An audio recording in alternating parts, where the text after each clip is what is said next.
It's true. I'm doing the damn thing. I'm streaming the damn game. Hello, hello, hello.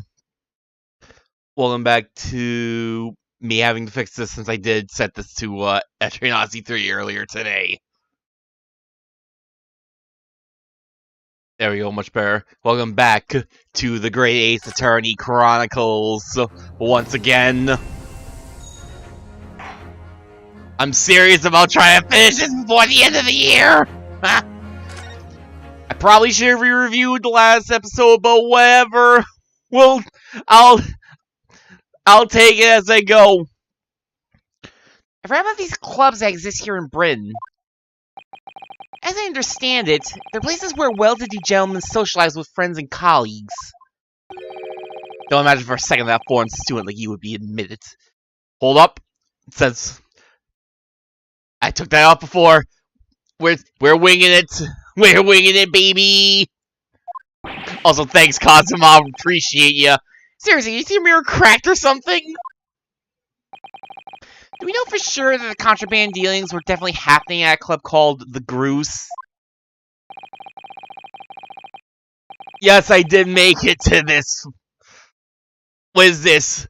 What the hell is this? Hold up.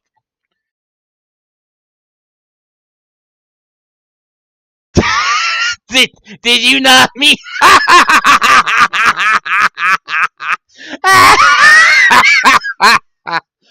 Good job, Lamp. We're proud of you. The police are currently looking for evidence. I haven't found anything definitive yet. I'm sorry to say that they probably won't. What do you mean by that? I mean that the place Inspector Gregson was secretly going to visit on the 31st of October. Ah, there we go. We're making good use of Jake's mod powers to delete messages. That's what we use that power for. May not have been a gentleman's club at all. You're showing a very irreverent attitude towards our country's police force there, Counsel. Have you seen your country's police force? You deserve it. It was a gentleman's club. Then what was it? Steamship.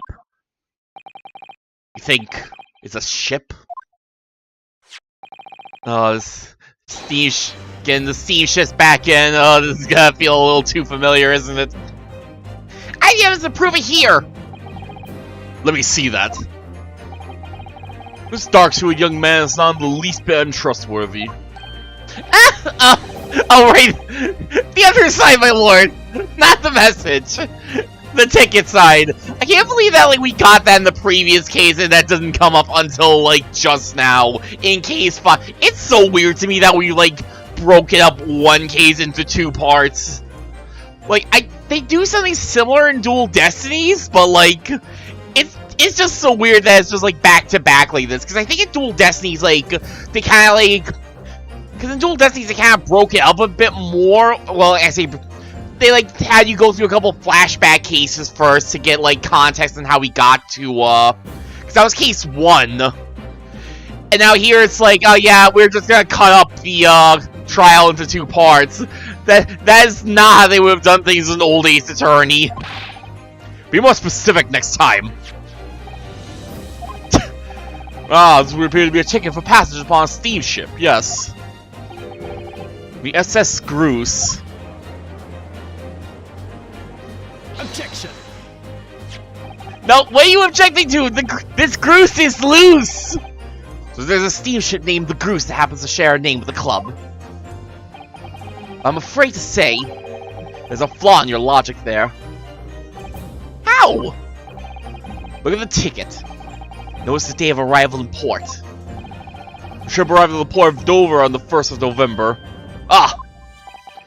The day in which the sound like a gunshot was heard on Fresno Street. In other words, the day in question here, 31st of October, the victim was on his clandestine mission. That ship hadn't yet docked on British shores! That would certainly make an undercover investigation somewhat challenging. Objection!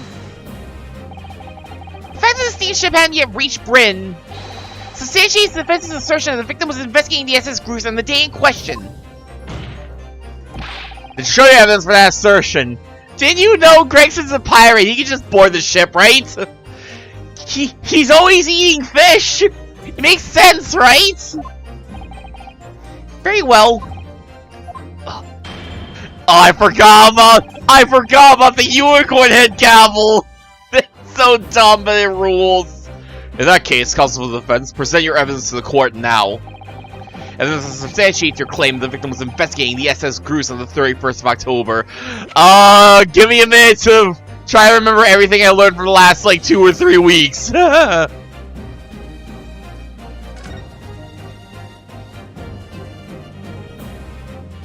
This, maybe?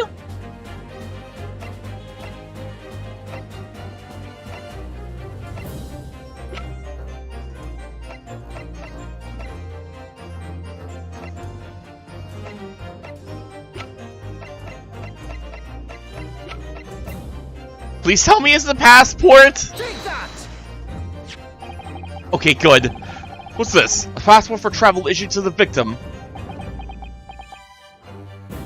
I'm just staring blankly. I don't know how to read this. Please tell me more, Counsel for the Defense. It's the 31st of October. What are you suggesting?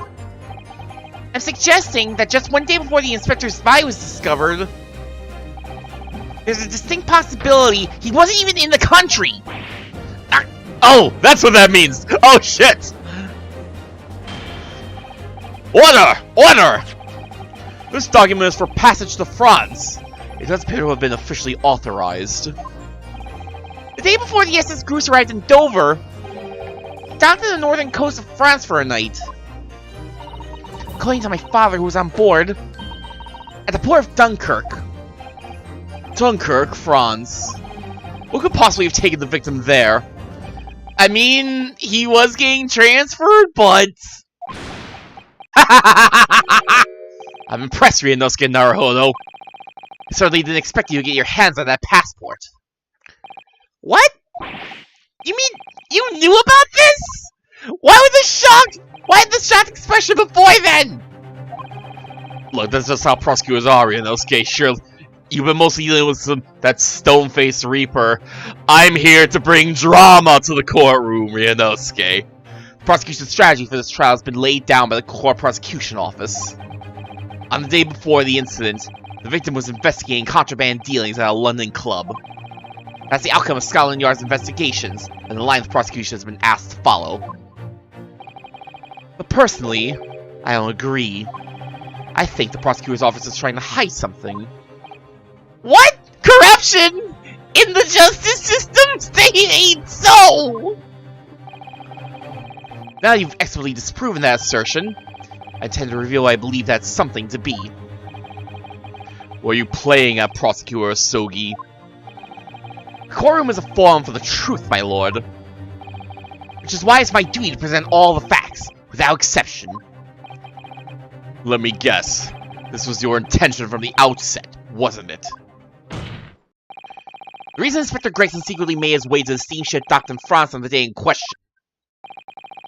To carry out a mission. For the Reaper! The Reaper?! Oh! Order! Order! What on earth are you saying, counsel? Prosecution made an assertion in court yesterday. Inspector Gregson was investigating the identity of the Reaper. When he discovered the location of the man's secret hideout, he was killed. As I'm sure everyone can imagine, by the Reaper's hand! In reality, the truth is the opposite of that. What? Inspector Grayson wasn't investigating the Reaper at all. He was in fact acting for the Reaper. So, you're saying the mission he was undertaking was... Didn't he tell us about this before? Obviously, an assassination. Even after all that stuff about how Asa Shin was probably the assassin for the Reaper, I still kinda don't like that idea, just because, like, even after Asa Shin was, like, detained out of the country, people still started dying, but I guess, like, the idea is that, like, even if, like, a couple people did wind up getting killed after being tried by the Reaper, because there were people like Gina who did get out of it just fine, then that supports the idea that, like, the people before were just being assassinated, and it just so happened that the two people died due to circumstances that were connected, but not necessarily, you know, caused by the Reaper. Meanwhile, Soseki Natsume and Gina got out clean because no one wanted to actually kill them, and they couldn't, at least the Reaper couldn't send an assassin after them since the assassin was just indisposed at the time. I don't know, I feel like did I make my stance on this whole Reaper nonsense clear last case? Like, I feel like the biggest problem with the whole Reaper stuff is that, like, they kind of killed a lot of the mystique by the end of the first game. I feel like I talked about this before. Barrack Van Zeke's never carried out any of the actual killings.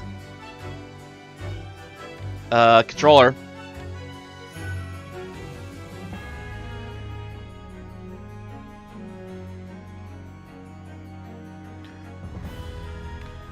Controller! There we go. Whenever the Reaper's victims lost their lives, he always had a cast iron alibi. Which tells us that he must have had an accomplice. And you claim that was Inspector Gregson. I said, okay, this is what I definitely said last stream. It bothers me that, like, there are people who have, like, hold-its, but they don't actually have a voice line for them. Like, come on. Why is it that they got that, like, oh so right in the first game, but then the second game is like, yeah, no. Only prosecutors, and only, like, lawyers get actual voice lines for these things. Like, they gave voice lines to, like, Eggert Benedict, the Russian dude, Inspector Gregson. Like, it bothers me that they just... It bothers me. Like, Soseki Natsume have full-on objection at the end of Case 2 in this game. Silent. Dead silent. Like, was it that way in the Japanese version? What the hell do you think you're saying, eh? My boss would never have done nothing like that! And yet, when you consider all the facts, it all makes perfect sense. No, it doesn't! No! It can't be! We also arrived at the same conclusion, didn't we? Inspector Gregson was operating as the Reaper. I don't like that idea, honestly. Even so, there's no way that the person giving his orders was Lord Van Zeke's. No, the true Reaper is somebody else. Greg Van Zeke's is not the Reaper. Predictable response for someone who's abdicating for the man. Even if it's true that Gregson was operating as an agent of the Reaper, the suggestion that he went aboard the SS Groose on an assassination mission doesn't follow at all. Oh? You have some solid reason for doubting the assertion, do you, Counsel? Who would he try to kill in there? Absolutely! It's very simple. On the day in question, nobody was killed aboard that steamship. Professor Mikotoba and Just Goku were on that very ship. If someone had been assassinated, I'm sure we would have heard about it. What's so funny? You're not about to fucking be like, yeah, someone did die on that ship, are you? You're right, of course. No suspicious deaths were reported on board the ship. But I think perhaps you've missed the point. That's precisely why Inspector Gregson himself lost his life. Oh. What? Gregson did board the SS Groose that night with the intention of dispatching his mark. His mission ended in failure. Failure? Seems the defense hasn't yet grasped a very important detail here. What are you talking about? What detail? Inspector Gino Lestrade. Eh? What? The victim's notebook that you read excerpt from earlier. That doesn't contain details of secret investigations at all. It describes 10 years of assassination plots to be carried out by the Reaper of the Bailey. You're lying! Even though them bludgeons got taken out and coming, the boss weren't the Reaper! Poor Gina. There's no question that Tobias Gregson was heavily involved in the Reaper's activities. He may just be an apprentice, but if you spent any time at Scotland Yard, you must have heard rumors. I ain't heard nothing! And I don't believe a word of it!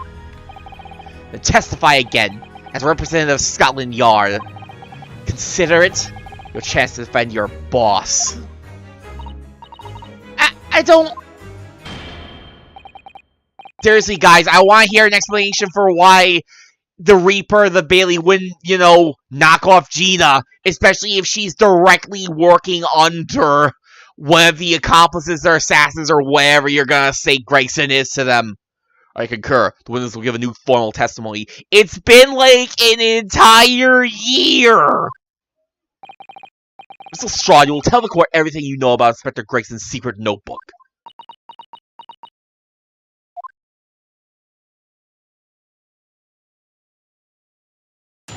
In his testimony, Reaper's notebook. Yeah, this notebook does have a lot of stuff about what the Reaper got up to in these past 10 years. Names of victims, dates, and places and stuff. And the last entry in there was the 31st of October. It said Gruce for the place on that date, and the name of the mark. Oh. There's a note about him being a criminal who got away from the Reaper in court 10 years ago, summoned. What? But honest, the boss didn't do none of it. He was just investigating the Reaper, that's all.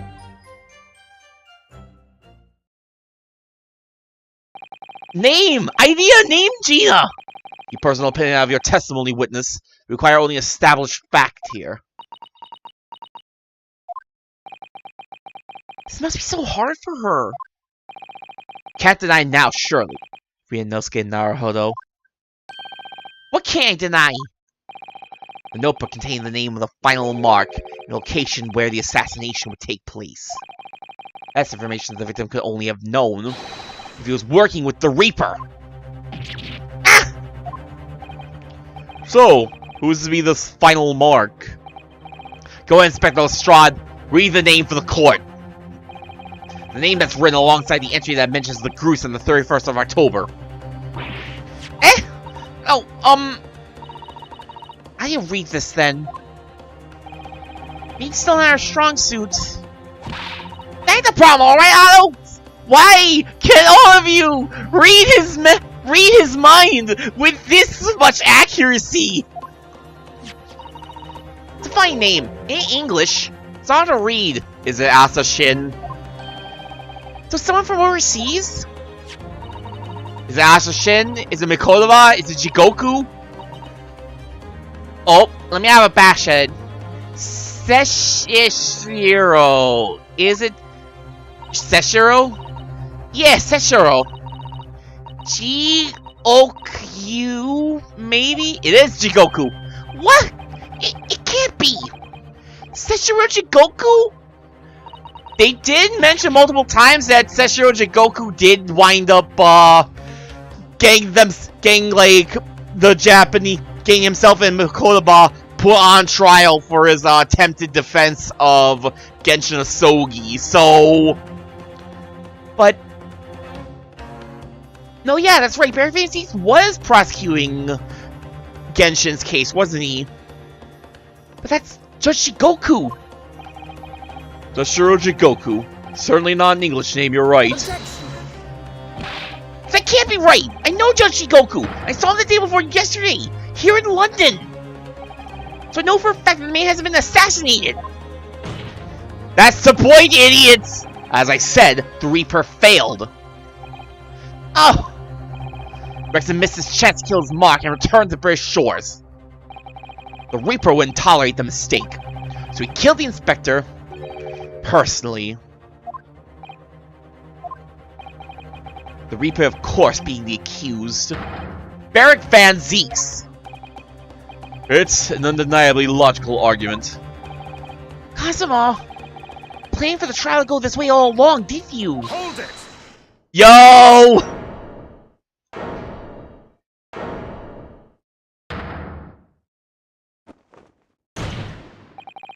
Kiss the boot.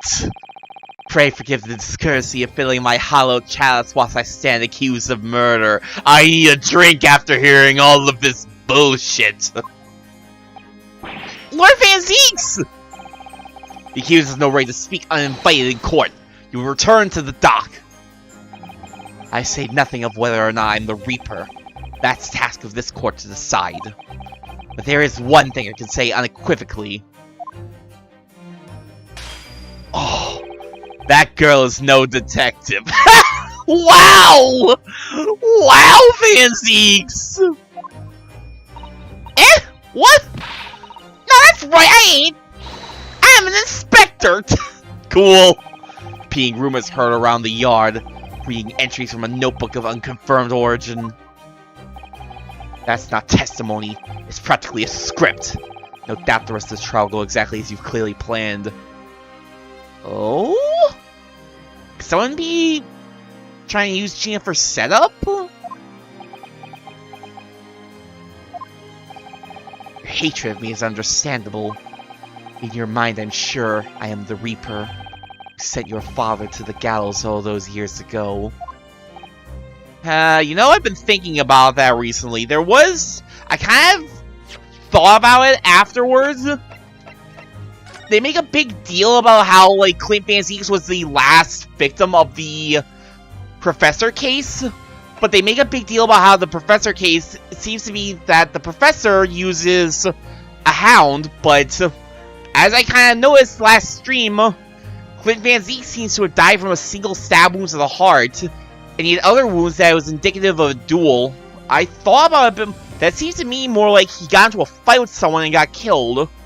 I thought about it more, and it definitely doesn't sound like the Professor, but then who we get to a fight with? He had to have gone into a fight with the real Professor. That would be the thing that makes the most amount of sense, right? But the thing is, I thought about it more, and if he really did kill the Professor and he's kind of taking the fall for it, there's one person that does come to mind. There's one person I'm definitely eyeing as the true Professor now, given this information.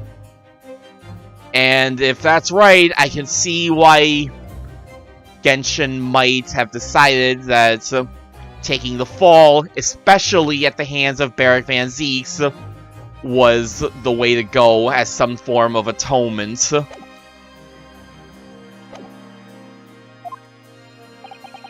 But you're in danger of becoming a far more sinister Reaper yourself.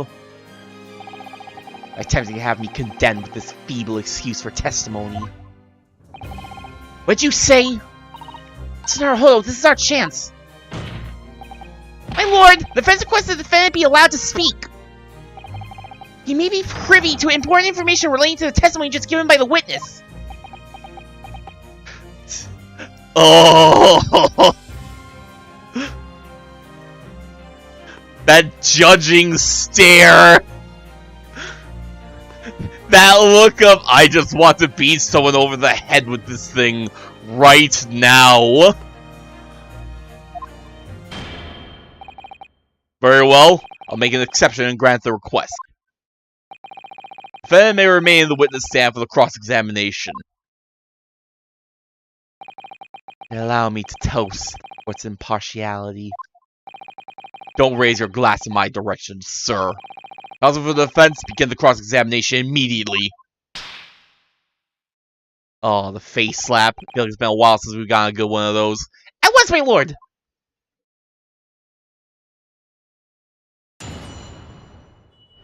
Cross-examination. Reaper's notebook.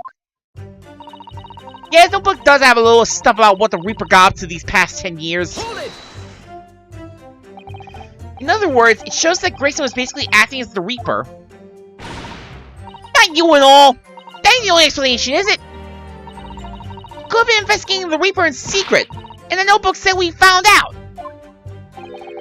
If I may... When originally people began referring to me as the Reaper, I didn't object. I believe the power to intimidate London's criminal classes to compliance with the law would be beneficial. But you carried out your own investigations into the true identity of the Reaper, didn't you? Yes, those investigations proved conclusively that Gregson was one arm of the Reaper. One arm? What do you want about? The Reaper's victims were all extremely shrewd criminals at the top of their game. There's simply no way one person could have taken them on alone. The Reaper is an organization. With you as head. Get the fuck out of here. You really think that's going to work? I had spies at the yard keeping me abreast of Gregson's movements, letting me know when he was elsewhere. So I'd be able to check the most recent entry in his book. I knew the location. You knew it said Groose? Believing it to be a reference to the Gentleman's Club, I went there on the day in question to investigate. Alone. So that explains why several members of the club claim to have seen you there. Of course, the inspector was not there. Because at the time, he was making his way to the steamship docked on the northern coast of France. As shown by the passport found in the victim's metal trunk. Very well then, back to your testimony about the contents of this notebook. Fine. Something wrong, Mr. Naruto? You seemed a little shocked by something a moment ago. Oh, no, it's alright. I'm overthinking this, aren't I? Names of victims, dates and places and stuff. The last entry in there was the 31st of October. Hold it! Names of victims, dates, places, and stuff? One particular. Well, besides the victims' names, this other name kept cropping up. What other name was that? It's the one I told you yesterday. The same name written over and over again. You mean, Asashin? Yeah, that's the one! She's a friend of yours or something, isn't she? No! Were you even listening yesterday? Asashin. The assassin. Just make it obvious, why don't you? What? Like, a killer, you mean? Gregson was the tactician, the one who came up with the plan of his hack. He investigated the marks thoroughly, finding out when they would be vulnerable and who he used to get at them. The person actually executing his plans was someone else, you're saying? If that's true, then the Reaper does indeed start to sound like an organized group of vigilantes. Ah! Then perhaps when it said on the passport document, permission for the applicant and one additional person to travel. Could that additional person have been...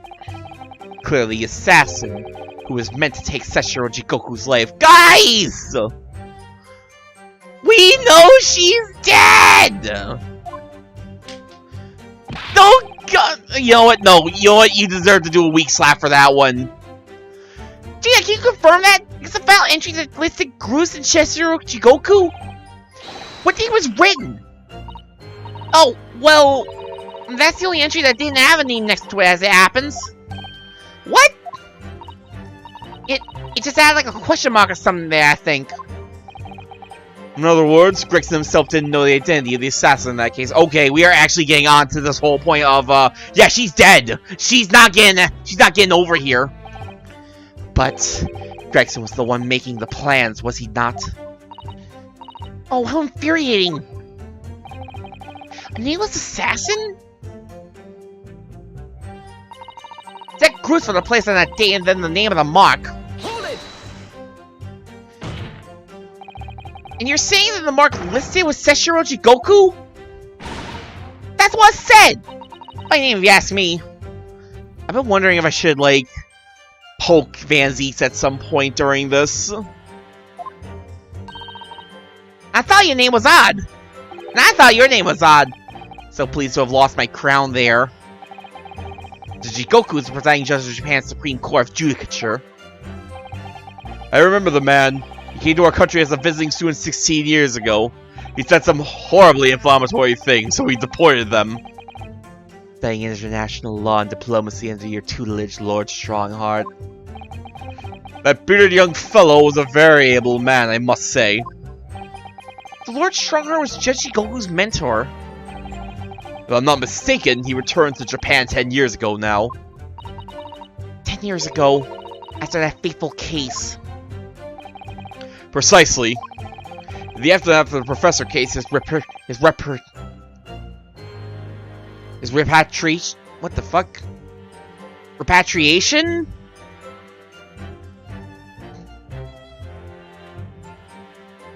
It's time for Google.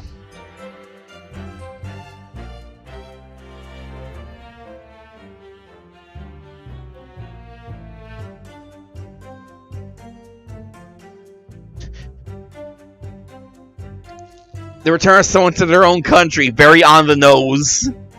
Repatriation. His repatriation was organized immediately. It's a mystery why such a man would be listed in the inspector's notebook. I didn't think it was possible, but the mood in here's gotten even worse now. Maybe I'll just keep talking. Man, it's getting real dramatic in here. There's no about him being a criminal who got away from the Reaper in court 10 years ago or something. Hold it! What do you mean a criminal? Shishikoku's no criminal! I mean, he kinda did wind up getting sent to court during a Reaper case. Did Barry Fantasy preside that case too? Well, don't ask me. I know nothing about it. Oh, do you remember what Father told us? That Shishikoku did once appear in court here in Britain. It was related to the Professor case, I'm sure. Yes, of course! You're right! Teshiro was trying to mitigate Genshin's guilt, so he took to the stand to testify. But he got a little carried away and, actually managed to break the witness stand. I forgot that was the reason! Also said some contemptuous words about the British Empire, for which he was charged.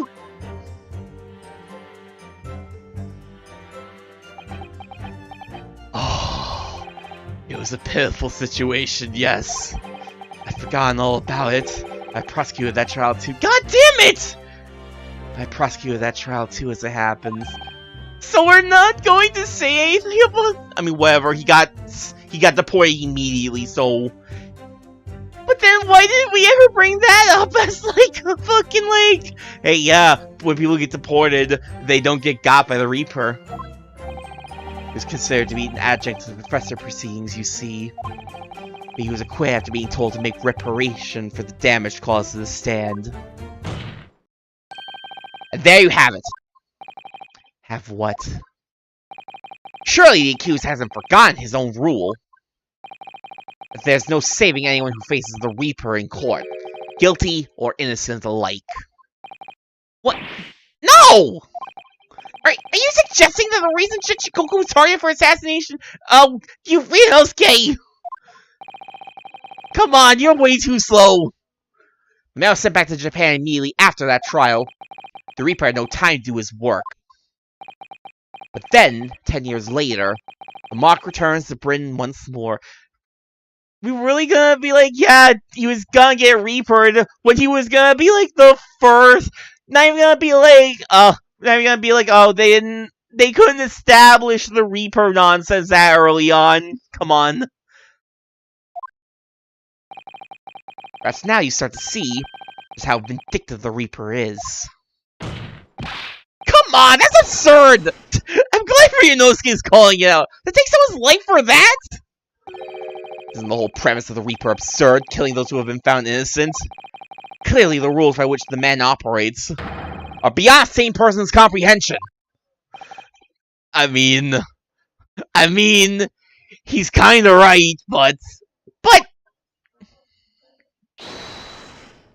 That's a full-on objection! Give me the line! Well, that's just about enough of this! Gina? All this nonsense about the boss plan to kill people? It's cobblers! Come on! Yes? Why ain't you saying nothing? What? Why aren't you yelling out objection or something? I mean, you yelled out objection. You gonna give me an actual objection? What? Get off that floor. You do usually. Someone's lying here, no question. You've gotta work out what it is. Please. For the boss.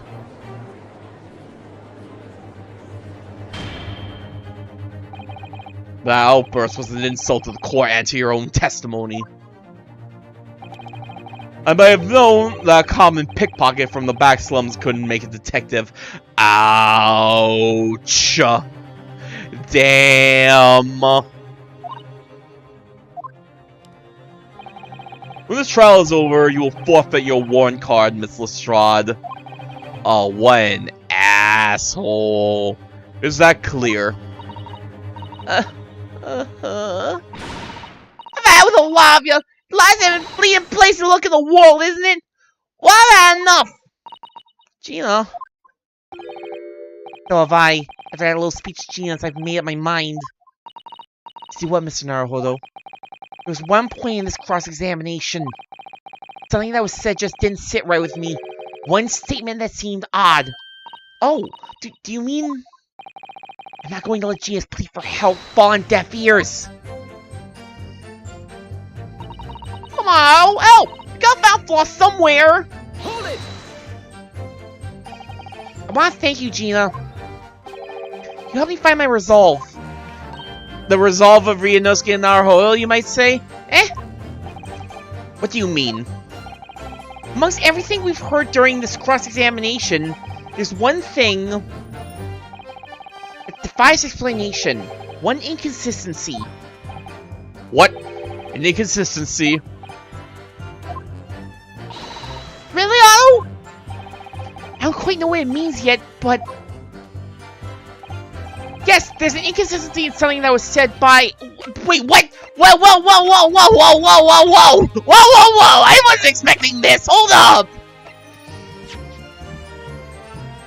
Hold on! Hold on! I object to this Great Ace Attorney Chronicles 2!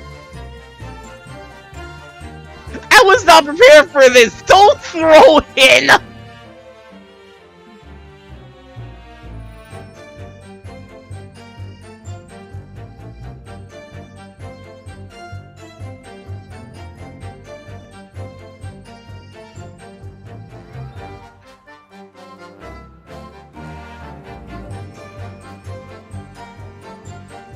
I call shenanigans. This is bullshit.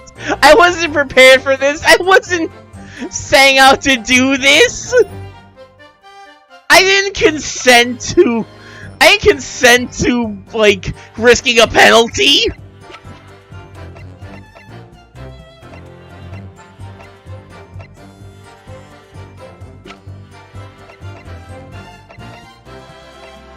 Shit. Is it Strongheart or is it Please be something Strongheart said? I don't trust him right now. There's definitely something strange about it that didn't add up. The inconsistency is a statement made by this person. Objection. People can only be inconsistent in what they say if they actually testify. In case you hadn't noticed, the person you're accusing isn't even in the stand. Ah! The defense appears unable to respond to that replication. Any further obviously deliberate obstructions to these proceedings will not be tolerated, counsel. Ah! No, wait! That's not strictly true, is it? A person doesn't necessarily have to be in the stand to say something that doesn't add up in court. Yeah, that's a stupid objection, come on! Senator Ho, I'm quite sure you're just a step away from the right answer. I just need to listen carefully to what people are saying again. So that's what we have to work with. May help us that Lord Van Zeus is in the stand too. Yes, perhaps. I'm sure she knows something she hasn't already told us. Still boy trying to get more out of her. Do you notice how Kazuma-sama reacted to Lord Van Zeus' words? You call him even more sinister Reaper, you mean? Well, I'm sure Kazuma intends to eliminate any shred of doubt that the man is guilty. He's looking for revenge against the person he considers to be his father's killer, after all. Do worry that we fail to find a discrepancy in this testimony somewhere. Trial may end and an adjudication won't go in our favor. Let's listen carefully again to what everybody's saying.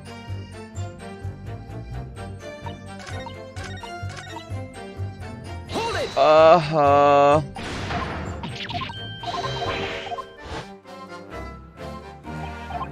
This is the wrong one. I want to see if it like just goes the exact same as before, or if it skips over a part or something.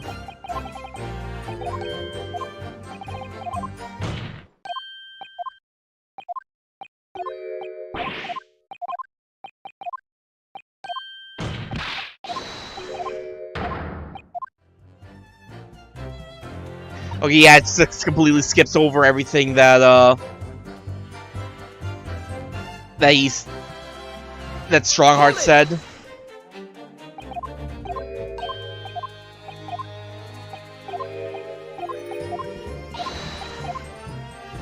So Ryosuke makes it seem like it doesn't have to be a person that's actually in the stand.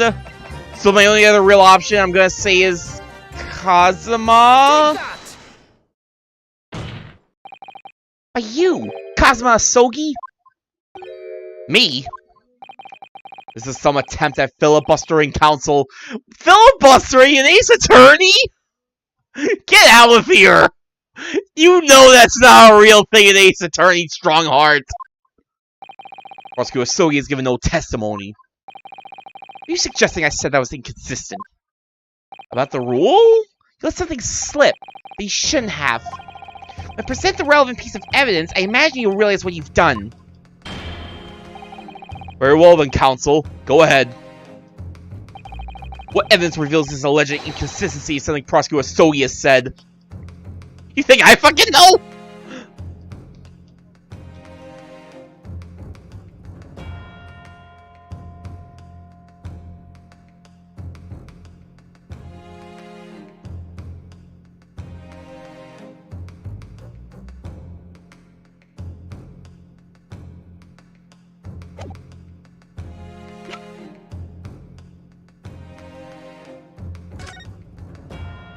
Did I ever do this, actually? I'm trying to be a little rabbity version of Mr. Sholmes.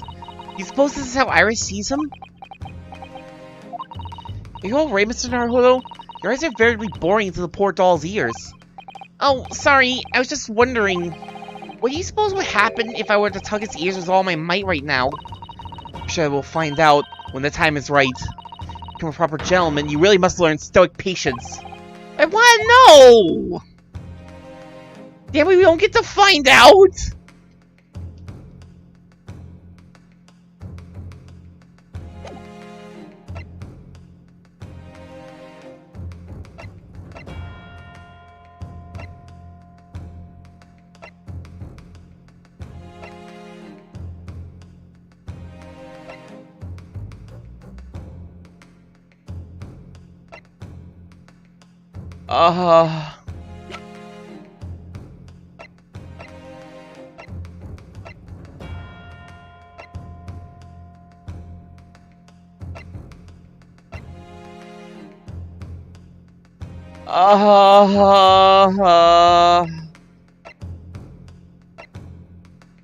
Help! Help! I'm lost! I should have re-reviewed the case! Oh no! Oh boy!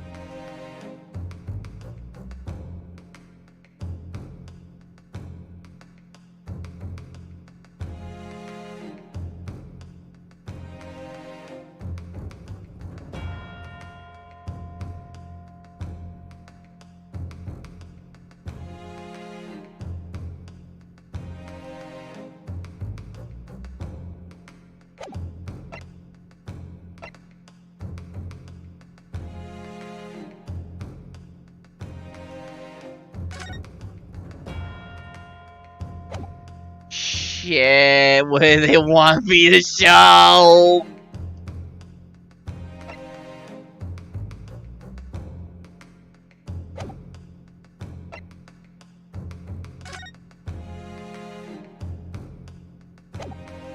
I don't know what they want me to show! I don't know!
Do I even have it in the first place?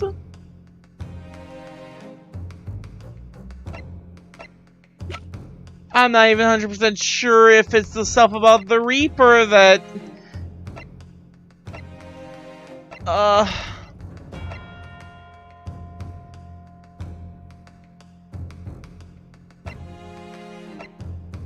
Fuck, I have no clue. I'm just gonna fucking take the hit and see if it gives me a good hint. Take that! So, my initial impressions were correct. This is nonsense. Ah! You accuse your best friend and back it up with that. Clearly, Rinosuke Naruhodo I knew is dead! Ah! Struck down by my best friend! I believe what you intended to point out, Mr. Naruhodo, was when Kazuma said... Because at the time, he was making his way to the steamship docked on the northern coast of France. I showed him by the passport found in the victim's metal trunk. Yes, that's exactly it! I take it from your expression that you're not going to let this go. Correct, my lord! I made a mistake, that's all! He's suggesting I said it was inconsistent.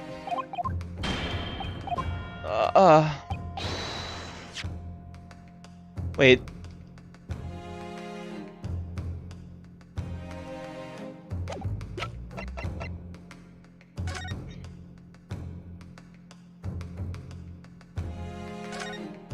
Is it about the trunk, or is it about the passport?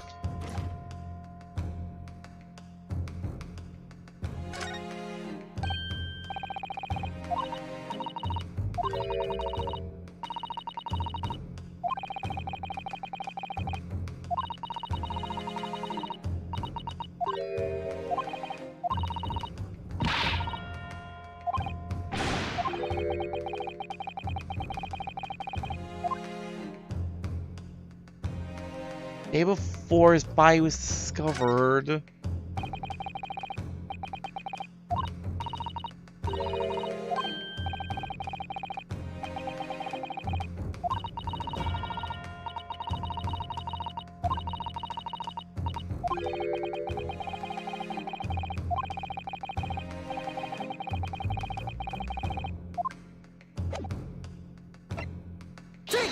Passport. No, fuck, I'm wrong. I don't know what I'm doing. I'm so fucked.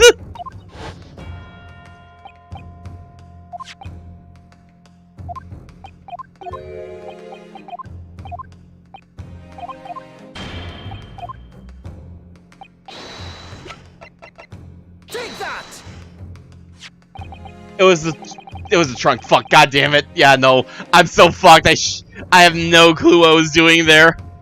This is a trunk that belonged to Inspector Gregson. Built construction, is it? Certainly very heavy. What's this? Bloodstain, and a relatively fresh one, too. What? You mean that ain't grease from all the boss's fish and chips? Fresh blood in the inspector's trunk. That suggests that the victim was traveling with that luggage when he was killed. That can't be. There was no mention of any trunk in Scotland Yard's report. Yes, there's a reason for that. Immediately after the inspector's body was discovered, one of the street peddlers made off with the trunk, hoping to sell it. But I found it! Me! With me nose for trouble! Which means that nobody should have known anything about the trunk. Unless, of course, we're talking about somebody who was present when the victim was killed. That's where we're going with this? And yet, during the cross-examination of the witness just now, you said this, Kazuma. Because at the time, he was making his way to the steamship dock on the northern coast of France. I as shown by the passport found in the victim's mail trunk. So the question is, how did you know about the inspector's trunk? We know the man went on a trip to France. Where else would we have put his passport? Objection! Bullshit! But you knew it was a mail trunk! Answer me honestly, Kazuma! The 31st of October, where exactly were you? At the port of Dunkirk, on board the SS Groose. Is that the answer you're looking for, Ryunosuke? Kazuma, where did you... Well... I hadn't considered the possibility before, but... Kazuma was there on the ship, then... It only have been for one purpose. Oh no, Mr. Naruhodo, surely you don't think... Come on, Ryunosuke, you know the rules. The only thing that really talks in the courtroom is hard evidence. As I understand it, Inspector Gregson always took that case with him when he was traveled. So as it stands, you've proved nothing. Kazuma! Are you challenging me to prove it beyond all reasonable doubt? That you were there that day? In the same place as the inspector? He was there? With Gregson? There's clues you've overlooked! The secret trunk can tell us! I can't be sure at this point. I'll need to verify it. I have a nasty feeling that I'm going to be right. The accusation being made is deeply disturbing, but nevertheless, we must test it. Vets will identify the court where in the trunk this alleged clue is to be found. Where's the evidence that ties Prosecutor Sogi and Inspector Gregson? Let's open up the trunk. Let's have a look inside. The only thing I can think of... You see that? There's something stuck in the side of the trunk there. It's glinting. Looks like a fragment of metal of some sort. But it's wedged so tightly I can't remove it. Well, don't cut yourself. You better leave it, I think. Kazuma, can we see your swords? Got it! There's a small piece of metal lodged in the wall of the trunk here. Like the tip of a blade. Eh? A blade? Kazuma, slung around your waist as ever today is the esteemed blade Karuma. Oh, that's one thing I forgot to mention. I think I actually did. I knew I remember seeing the name Karuma. I think I found out where I remember seeing Karuma from. Isn't Karuma the Japanese name for the Bankarmas? I think I remember like watching like some of the clips from like the Ace Attorney anime. I think I heard like them refer to Francisca as Karuma at one point. So that was the thing I meant to like properly look up. Hold up.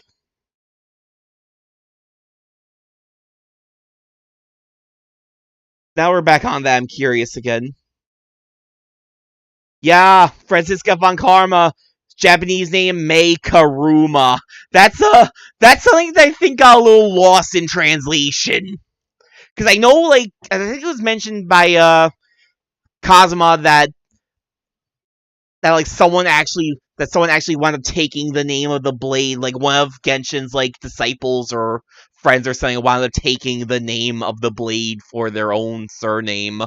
So we might have gotten a secret little like bit of hidden Ace Attorney lore that was just completely lost in translation. Of course it is. When you draw it here in this courtroom for all to see. Exercise caution, my learned friend. I hear that man once cut off a top knot from across the galley with that sword. That man's the son of London's most notorious killer. Bailiff! Watch Prosecutor Sogi like a hawk. That won't be necessary.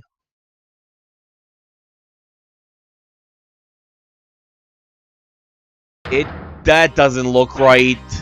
Oh no! The tip is broken. You broke it! I didn't even get to use it! And you broke it! The fragment metal from the trunk fits together with the end of the sword. The question of who was there with Inspector Gregson will be answered. Agreed, Kazuma Asogi!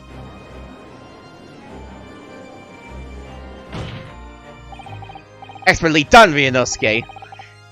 Minusing the 2 fuck-ups you did earlier. There's a point to you and well-deserved. That's a point to you and well-deserved. You mean to tell the court, Prosecutor Asogi?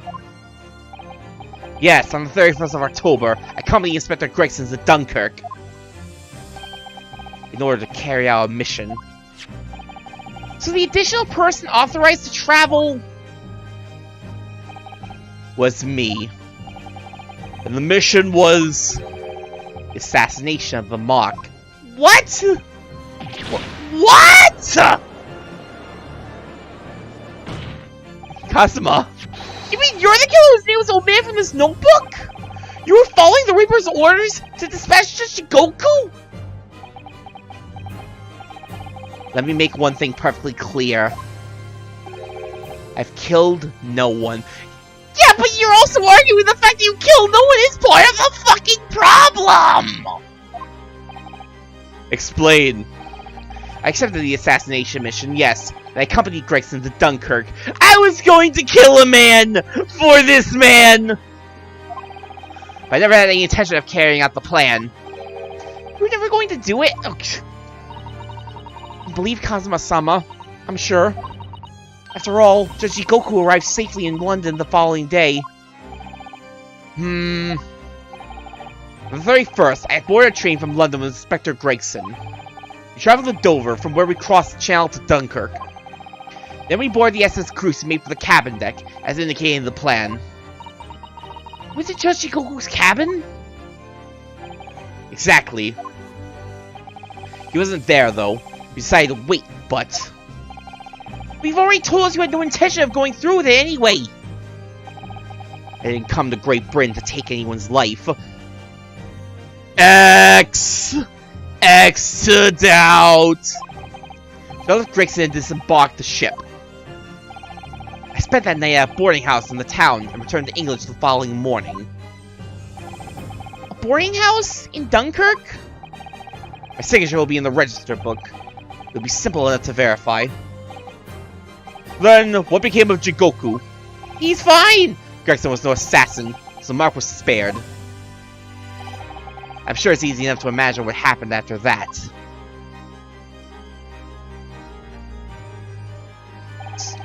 Gregson returned to England as well, having failed to complete the mission. He met the Reaper in that room on Fresno Street to report the failure, causing the infuriated mastermind to pull the trigger. Okay, but can we come back to the part where, at some point, you swung your fucking sword on Gregson, or at least his trunk, and end his wretched agent's life? Where's the part where you swung the blade at Gregson? That's the real truth behind Inspector Gregson's murder. Objection! But if you did nothing as you claim, how did the tip of your sword come to be lodged in the inspector's trunk? I don't need to answer that. Kazuma, fuck off! The victim was killed by a gunshot. A small fragment of a Japanese blade isn't relevant to the case. You accompanied him on an assassination mission, and you didn't say shit about it! It's very relevant! Accordingly, I choose to exercise my right to silence in that matter. God damn it! When the fuck do these people learn they have rights?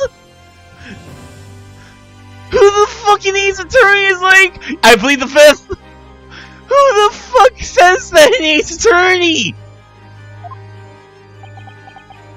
No one does that, Kazuma! You fucking anomaly! Be that as it may, the court will sequester the source evidence. As you wish, my lord. Great Sword Kuruma, The illustrious blade passed down through generations of the Asogi clan. The prized sword's tip has a small piece missing. We must take immediate action now to verify whether Sesshouro Jigoku remains unharmed. What? Remains unharmed? I agree. That should be our first priority. It's recently come to my attention that he hasn't been seen since yesterday. How did you... The foreign dignitary invited to Great Britain goes missing for 24 hours. It's only natural that the question of his safety should arise. You don't mean to say... Do you think Judge Jigoku may have been killed? Great has more than one assassin at his disposal. He has the power and influence to give orders from the inside of a prison cell. Isn't that right, Lord Van Zeeks? If I were truly the Reaper, I'd be able to tell you. Order! Order in court! Order! We will take an emergency recess for 30 minutes. Now? Guests of the symposium have been told to maintain regular contact with the organizer's office.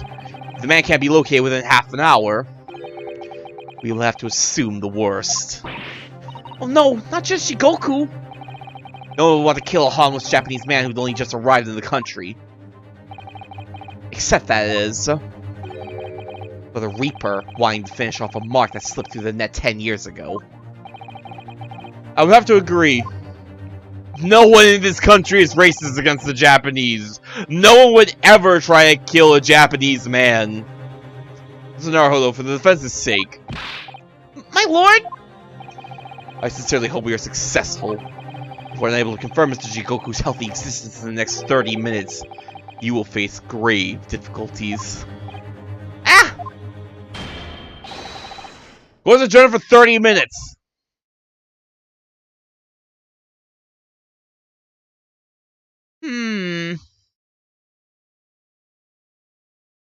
Why are we just sitting here?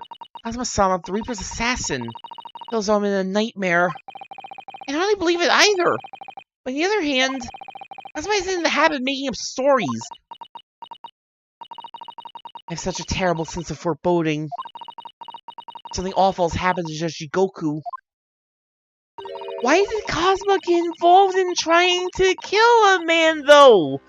Even if he didn't...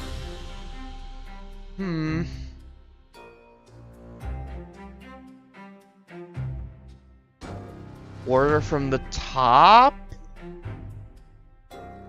I feel as though things will only spiral further and further out of control. I felt from the moment I stepped into the courthouse this morning. A strange sensation that we were careering towards a foregone conclusion. Well, in the worst case, we might only have 3 minutes left. Fortunately, though, I don't think there's anything we can do but wait now. We're out of options. Out of options, you say? Actually, there may be one last hand we can play. Or rather, one last ear. Of course! Little Mr. Schoenstall Iris gave us! If for some reason you completely run out of options in the trial today, then just pull this little Hurley's ears as hard as you possibly can. Perhaps now is the time. What should I do? Pull Harley's ears or not?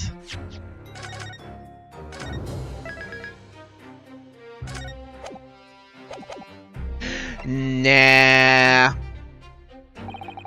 This is one of Iris's inventions. There's no telling what might happen. For all I know, it could cause a huge explosion!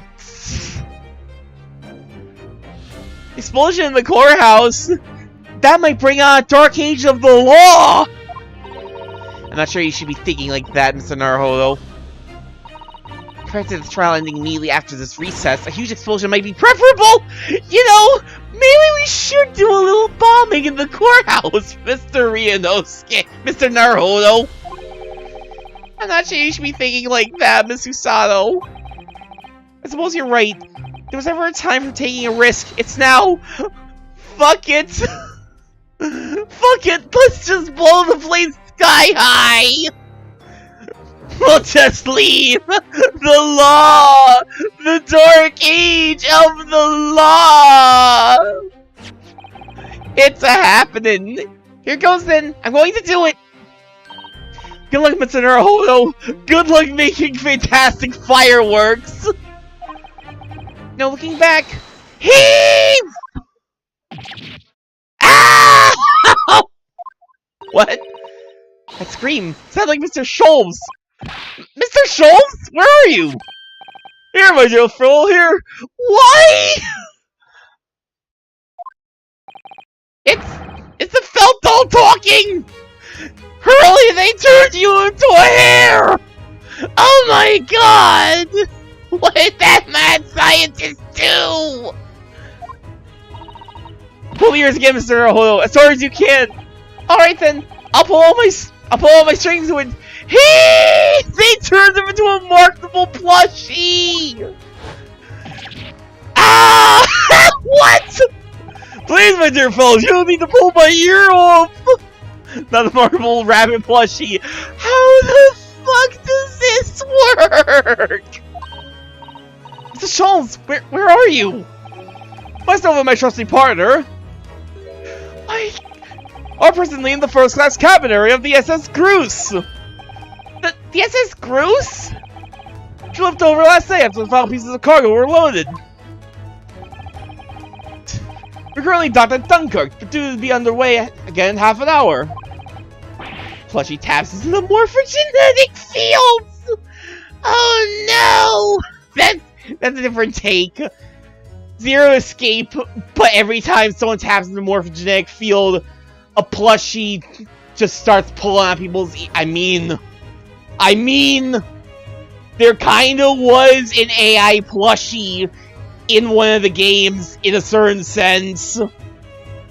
So, that actually does track. That actually does track with something that particular Zero would do. I would buy a plushie of some Zero Escape characters. Weren't there plushies of Zero Escape characters? I feel like I remember seeing, like, plushies of Clover and, Akane at some point. Camera Bear. Which one was the Camera Bear again? I'm sure non-official ones. Oh, certainly. There's almost certainly people who've just made, like, fan creations of marketable Zero Escape plushies. I'm wondering if they may have marketable plushie of Zero the Third. You've taken that shit to France? Please, even with my athletic prowess, I would surely jump the Straits of Dover. After we left Baker Street last night, we hurried by capitalization and by train to the port. In order to board this vessel in time. So, you mean you already worked it out? But the steam ship was where everything really took place? Mr. Naruhodo, pray, what is my name? Relax Sholmes, world famous great detective. Recited to perfection. Well done. I'm glad you didn't fuck it up by saying Sherlock Holmes. That'd be stupid. You're a genius, Mr. Sholmes. That's the only word for it. I must tug on your ear again. Oh! Mr. Sal, gently with this genius's ear, please. Oh my, I'm ever so sorry. If I may, Sholmes. Huh? Ah, there you are, Mikodama. What? Remember that was in fact I who made the connection to the XS Groose. Ah yes, the Watson at work. I'm still so fucking pissed that the fucking, like, big reveal is that Yuji Mikodama is Watson and also Iris and Susayo's fathers. Like, that's so fucking dumb. That's a dumbass M. Night Shyamalan-ass twist. Like, who the fuck decided that? I was in the yard yesterday when we examined that notebook and recalled my steamship technique. Well, of course it was, my dear fellow. And not once I controvert that fact. I merely hired court-bound companions under my name. Yes, you did, didn't you? We're just in a recess. Trial resumes in 3 minutes from now. If we're unable to present any new leads, then I'm afraid to say... Do not fret, please! It's precisely that purpose that my partner and I have made this journey. I know that we shall have welcome news for you within the half hour. Thank you, Mr. Sholmes. That would be wonderful. Until later, then. Yes, come here and first if you're not in touch first. I must tell you your ears some more, Sholmes. Ow, ow, ow, ow, ow, ow. I shall be hearing anything you can tug in my ear in this mindless fashion. Where was the idea behind making a receiver operate in that way in the first place, Sholmes? Why the deuce would I, though? It was Iris' invention, not mine!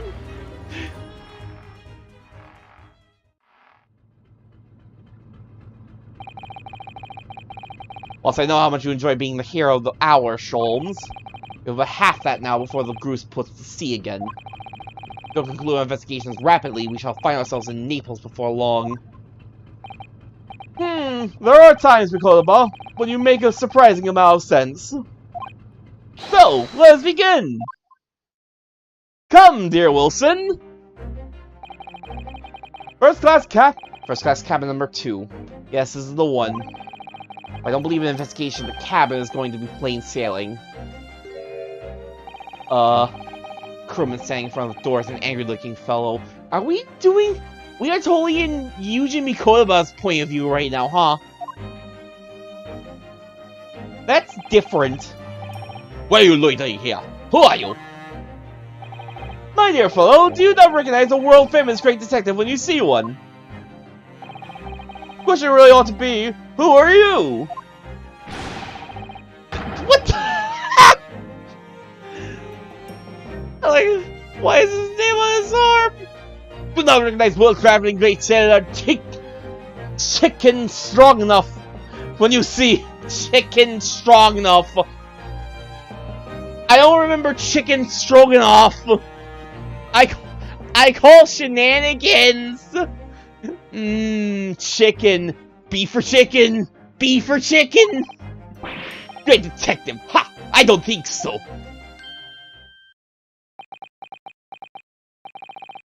You see that, Mikotoba? It would appear that this man is a devoted follower of mine. Goodness me, is that a tattoo? That says Sholmes? That's the shittiest tattoo I've ever seen! Why does it look like a Sharpie? No, I said that when were Sharpies invented? Hold up!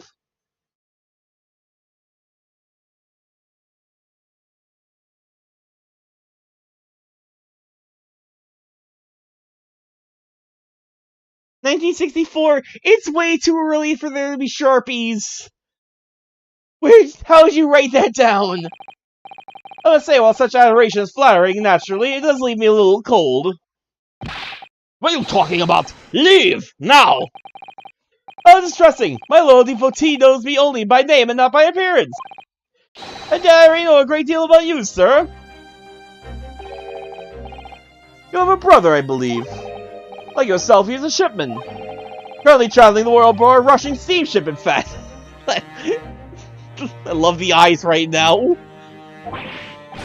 How could you know this? Elementary, my dear Mikotoba. Stop! Stop! Do not! Don't you fucking dare! I'm sure it was. 3 days ago, I was bound for London aboard this ship, you see. Wait. Looking for one of my fellow passengers. A man by the name of Jigoku. There's no one with this name on board. We know that he purchased a ticket for passage. Ah, you mean Eastern man. He left ship 2 hours ago. You're Dunkirk. He said something about emergency, I think. What? Are you sure?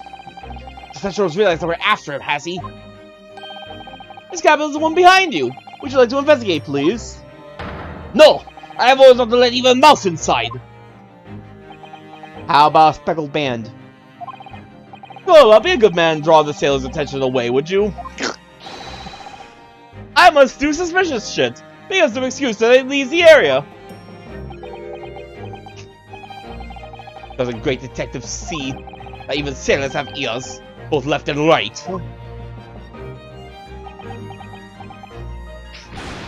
Curses! The plan is ruined!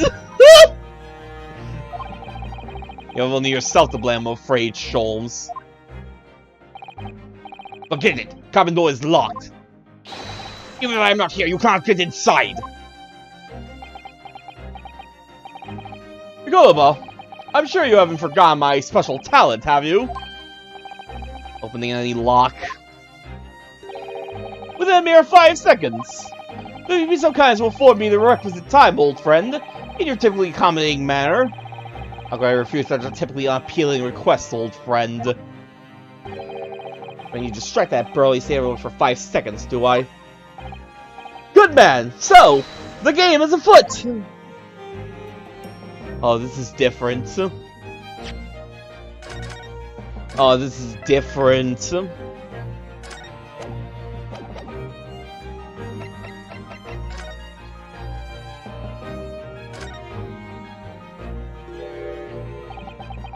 Like a Neo Temple Guardian statue, this fellow, when he's glaring at us so fiercely.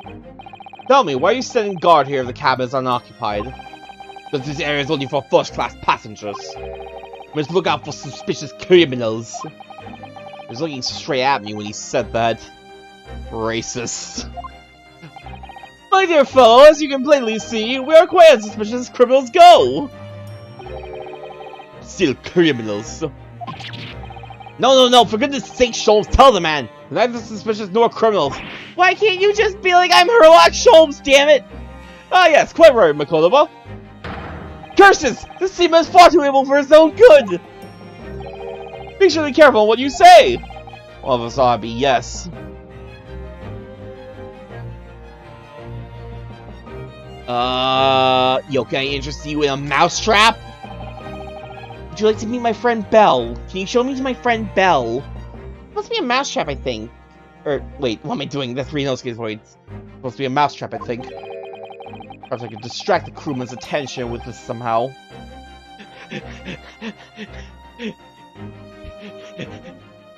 Please, try it! Choo! That sounds like Big Mouth's trap. Choo! I will bring a bucket of water later and put out of misery. I don't like the sound of that. God! Sholmes, he's going to put me out of my misery. Thing is, my dear fellow, that's quite convincing. Only Japanese mice make a chew sound! I need to know, do Japanese mice actually make a chew sound? Wait, that would make sense, wouldn't it? Pikachu! Oh my god. Oh really, Sholmes? Breaks out, what sound do Russian mice make? PP, naturally! Though also quite unconvincing, I readily admit. Go ahead, Mikolova, do a PP this time! Stop! I'm not doing a PP at this time or any time, Sholmes! Get out of here, you fucking weirdo! No thank you. I'm sure I can come up with an alternative solution. Oh! Unreal. That's another first-class cabin, yet its doors completely unguarded. Empty as well! I had a quick look inside earlier. Though I confess I didn't investigate the wardrobe. Again? There may very well be a young Japanese fellow inside! Perspiring merrily! Again? We're gonna have to do another murder investigation on this ship! You're referring to Naruhodo, you know very well that he's currently perspiring merrily in court. Would you like your ear to get pulled out again, Sholmes? Does that strike you, though, Mikolova? Why the man stands guarding in front of this cabin, when both are apparently vacant?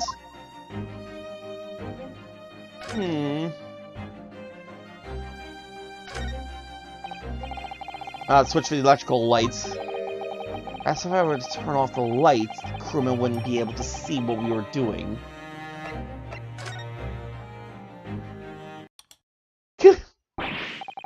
Ah, what's happening? Where is light? Now, Sholmes, now! I can't see either!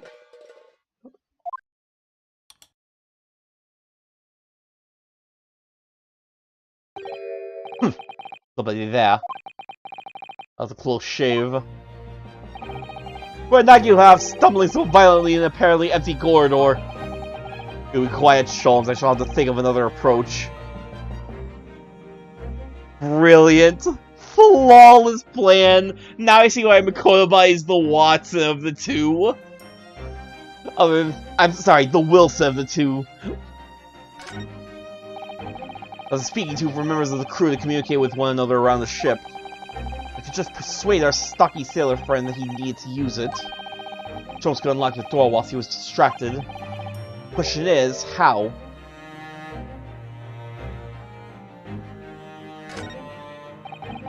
That's the way back to the deck. I'm sure you can't give up on this now.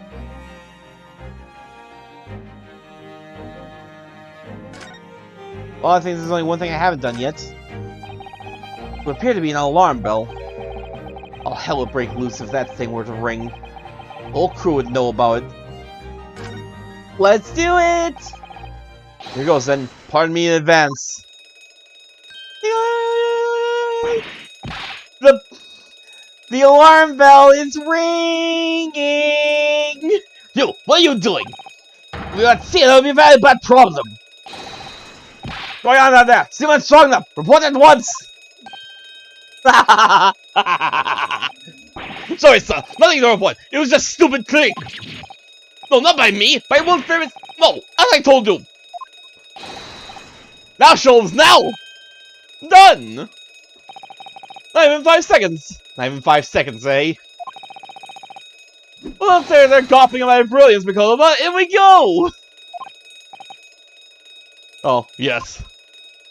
Oh, I'm just glad I got the exact I'm just glad I got the exact reaction I wanted. 3rd November, SS Groose, first class cabin. Number 2.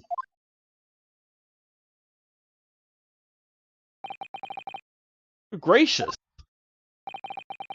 It would appear that the occupant of this cabin did indeed disembark rather hurriedly. Clothes on the floor there. Sessuros without question. Well, it seems we were just a little too late.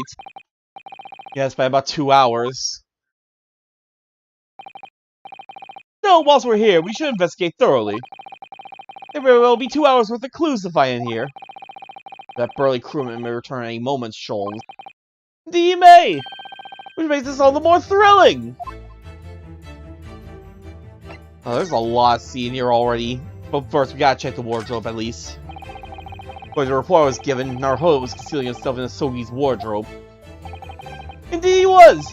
It was of similar size to this one! Ah, you must come inside yourself, my dear fellow! What? Whatever for? This is my first faithful meeting with Mr. Naruhodo! You experience a moment for yourself now, complete with my dramatic rhetoric!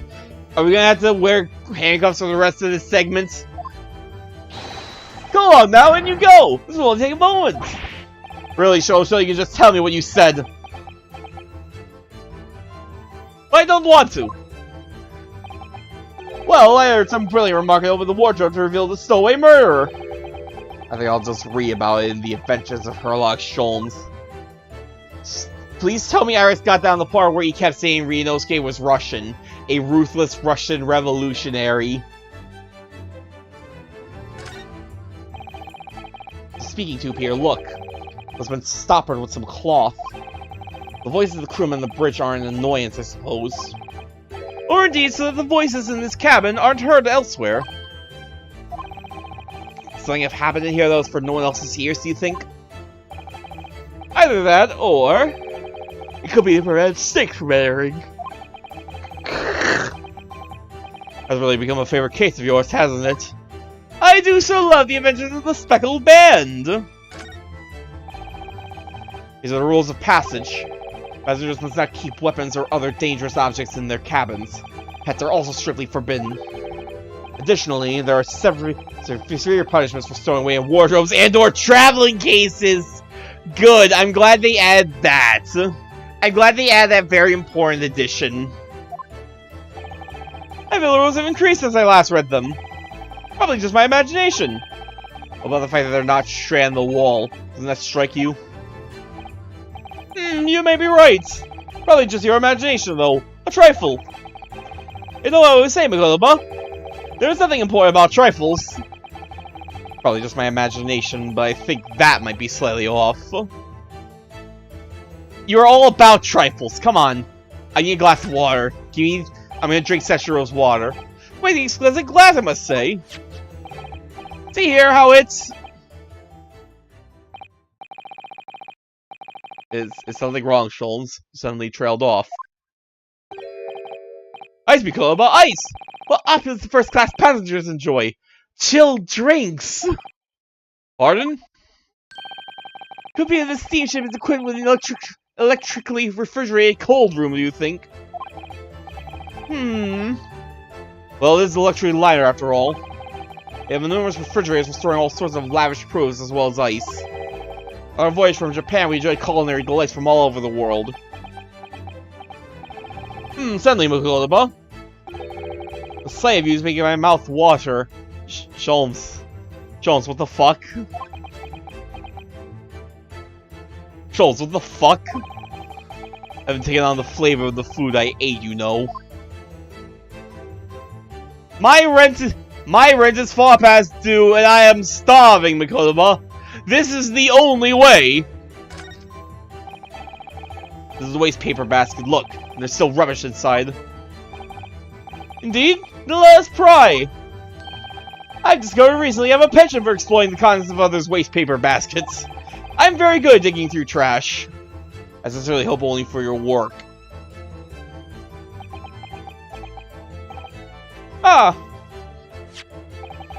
Here we have a notice issued to passengers from 3 days ago. 3 days ago? The night before we arrived in London, then. I was still aboard myself. Evacuation drill notice for the 31st of October. Following departure from the port of Dunkirk. Hey! I was reading that!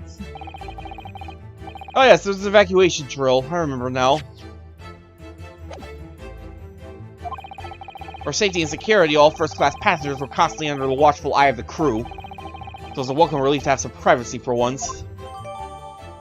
Evacuation drill itinerary. It was about practice evacuation to be carried out by the crew of the SS Groose the night before the ship arrived in Dover. It was found in Judge Shigoku's cabin. But I don't have access to the court record, you son of a bitch! How am I supposed to read that? There's an essential heap of clothes on the floor. An overcoat, shirts, a dressing gown, mohiki work trousers, a tanzan robe, a haramaki waistband, clearly the clothing of a Japanese man. And clearly Japanese men are accustomed to the culture of the wardrobe. It means that they've been throwing a heap like that in something of a hurry. Indeed! You can help yourself to a Japanese man's shirt, perhaps. Steal this man's shirt, my dear Wilson. I'm sure you made mention of packing too few. I very likely drowned one of Seshiro's shirts. Then I'll just buy any extras I need, I think. Like a true tourist.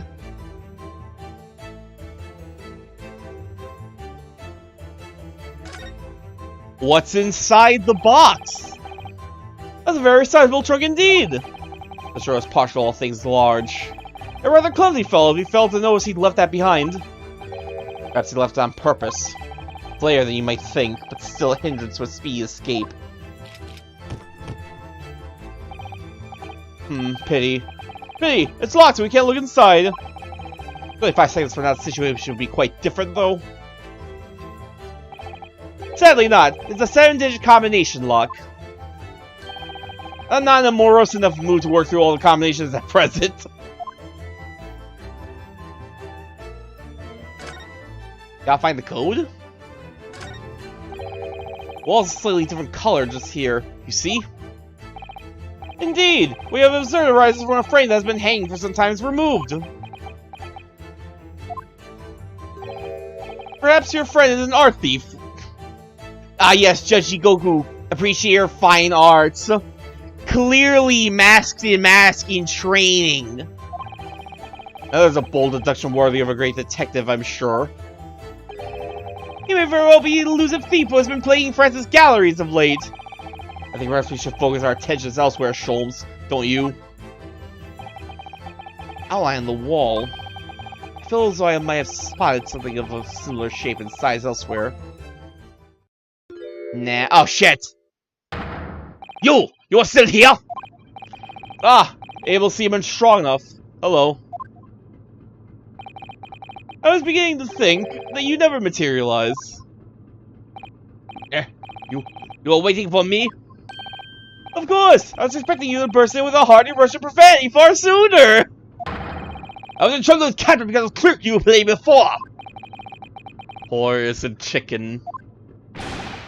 It is all your fault! Ship is leaving port soon. Get off! Now! Of course, we shall disembark presently, my dear fellow. But first, there's something that must be done. What are you talking about? Why, naturally,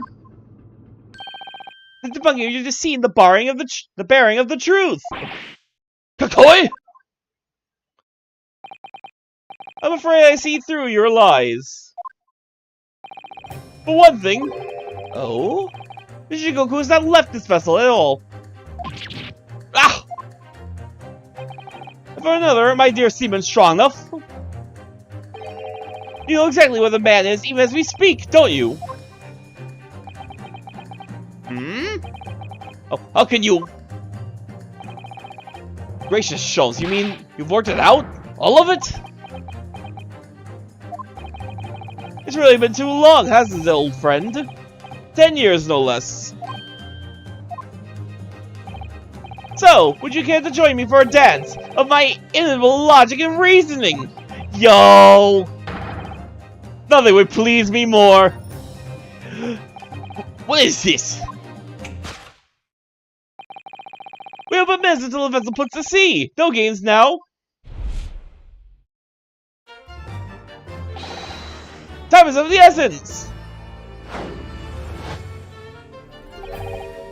Oh, we don't get the actual, like... Mr. Strong enough, allow me to remind you of your earlier claim. You told us that Shikoku left the ship some 2 hours ago. Ah, that's what I said. Sadly, that was a rather clumsy lie. You see, there's something in this room that quite clearly contradicts it. Well, I'm gonna make a save here as a just in case. What? Ah, yes, of course. I see you know it too, Makoba. Then please, do take the lead. Well, in this cabin shows the possibility of Shikoku having embarked 2 hours ago. Let's see what the last 3 years have done to your observational skills then, Makoba. It's been 10 years since we last did this, Sholmes, not 3. Well, of course it has, quite. Now all the clues are here in this cabin for your eyes to see. As I always say, you must not merely look, but observe. Observe, and the answers become clear. So, impress me. I think I can manage that. So, what I'm curious about is... if I fuck up... if at any point if I fuck up, does it count against me in any way, shape, or form? Take that! Yo! He gets his own take that! Oh, damn it. There is a fucking penalty system in play here. God damn it! Goma, no games now were my words, were they not? Come, Sholmes, where's the fun left without a little fooling around? There was no even special dialogue for fooling around! This fucking sucks! Ha ha ha ha! Quite right you are! That was a close shave. I better rethink that before I'm the fool here. Shikoku didn't disembark 2 hours ago at all. That was a lie, wasn't it? Of course it was, and I hoped you would be quicker to point out why. Otherwise, the evidence itself may melt away before a very... Yep, that's... I already knew it. It was the ice. The ice would have melted by now. Take that! Alright, fine. I don't think the game's gonna let me fool around quite as much as it normally does during these segments, so... I fucking love it. Perhaps you should clear away that glass. How curious the ice shouldn't have melted despite being abandoned 2 hours ago. Ah! It appeared that the man was here in this very cabin until moments before our arrival. With this well-chilled glass in hand. You're reminded of the refreshment, Sholmes. At least drink it. One might even conclude that somebody informed him of our boarding. When you agree, Mr. Strongenough. But why would Seshiro run from us? Before we consider that question, allow me to confirm one small matter. Would it be correct in saying that these first-class cabins of the SS Grus are the same ones in which you and Mr. Jikoku accommodated on your voyage from Japan? Ah, that's right, they are. I was in the cabin next door, and Seshiro was. Yes. 50 days in this very cabin during our voyage.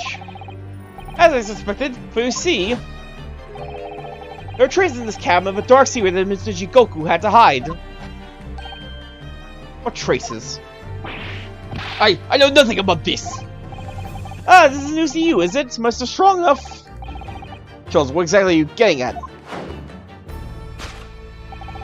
As I said, there are traces in this cabin of some nefarious activity. Something that appears out of place, which I'm quite sure won't have escaped your notice. Something out of place in here? That's key to this, Mikoba. Remnants of the dark deed that took place in here are being matched by something quite incongruous. I must say, I didn't foresee ever doing this dance of deduction with you again, Mikoba. No, quite. Life is full of unexpected twists and turns, as we all know. Now, let's see if I can't uncover the truth here. Yes, you have the floor, my dear fellow. Remnants of the dark deed that took place in here are being matched by something quite incongruous. Okay, this one I'm not 100% sure.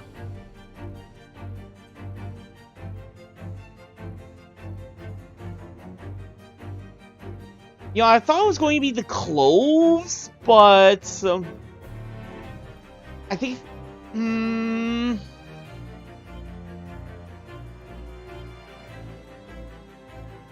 it's rather awkwardly hiding the traces of a crime. The rules of passage?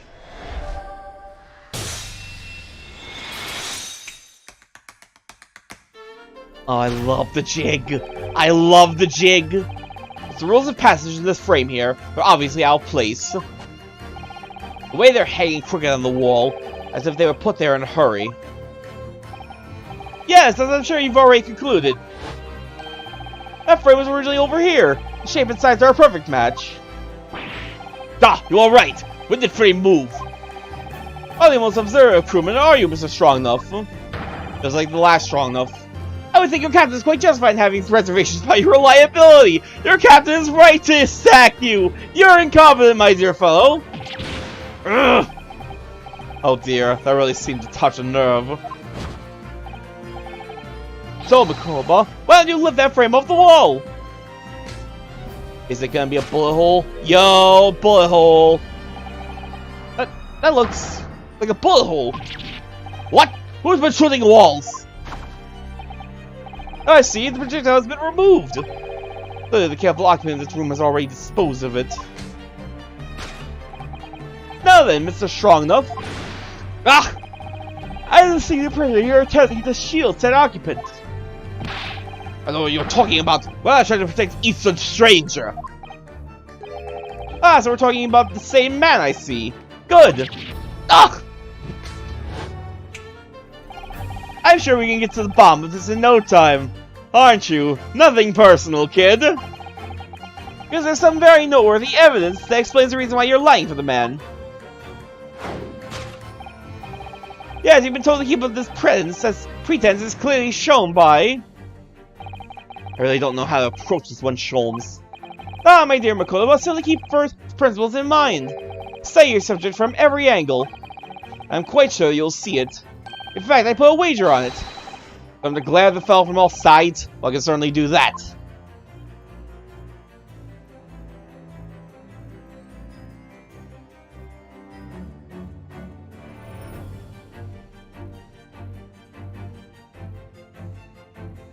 Oh. Take that! You're bribed! You're getting bribed! I tap dance! I tap dance on your bribe! It's almost too obvious for words. Wait! The universal language of the world! Money! I know it well! Give me that money! I need to pay for rent, and I can let this go! Ah! I wagered on the Eastern fellow in question. Sylvierchii Goku, yes? Ah! So I presume you realize what this means. There are clear signs that crime has been committed in this cabin. The way you're going, sir, you'll find yourself accused of being an accomplice. But I believe you know, Mr. Strong Enough. You know where Mr. Shikoku is hiding in this precise moment in time. The box! You stuffed him in the trunk! As always, Mikoba, in matters of deduction, the furtive glance is your unfaltering ally. Yes, I think you're onto something there, Sholmes. Found the chink in this burly fellow's armor. We'd only follow the man's gaze, to know where our prey is hiding. Lights flicker in the pupils, a minutely delayed blink. Nothing escapes my attention, even that which is barely perceptible. Oh, they call this barely perceptible, Sholmes. The man's turned his entire head. That's exactly what you describe as a furtive glance, is it? It's almost too obvious. We shall leave tapping toes inside, my dear fellow. He follows man's gaze to where our prey is hiding. Take that! Dance! Oh. You turned immediately to look at this large trunk, didn't you? Ah! Truth is, Sylvierchii Goku was unable to escape from the ship in time. And is, at this very moment, doing his best to stifle his breath inside this trunk. If he still has a breath to take, I fear he may be running dangerously low on air. Imagine if he didn't count us making a nuisance of ourselves for quite so long. I think it would be in everyone's best interest for us to open the trunk as quickly as possible. But how can we? Are you forgetting about the combination lock? We all know the 7-digit code. Combination lock can't be opened from inside the trunk. Therefore, there must have been an arrangement for somebody to open it after our departure. Of course. In short, before Jikoku hid himself inside that trunk, he must have told somebody the 7-digit number for the lock.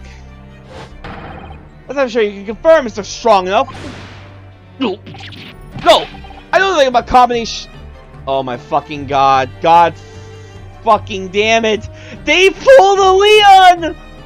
They pulled a fucking Leon! This is bullshit! Don't move a muscle, my good seaman! Oh. Now, Mikoba, would you do the honors to open the trunk? How on earth do you expect me? It's a 7-digit number, remember? Quickly now, we have a little time!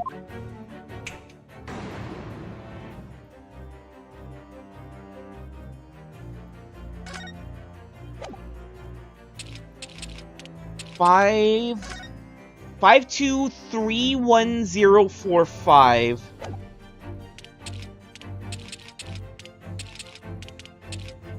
Take that! Wait, what? No, it's refusing to open. Tell me, what number did you use? Well, to begin with, I thought I'd try my birthday. What? Your birthday? Interesting, since today with that absurd guesswork, you're dead to me!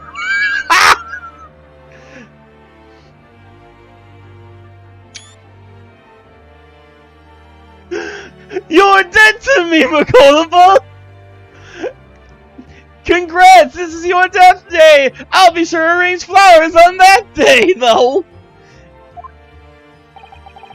As measured as ever in response, Sholmes. We only look in the right place, Mikoba. The answer would be staring you in the face! Right place? If you're having a spot bother, I always find staying on my head aids the cognitive processes. 523... Oh, fuck me. 523104... How the fuck did I fuck that up? 5231045. Take that!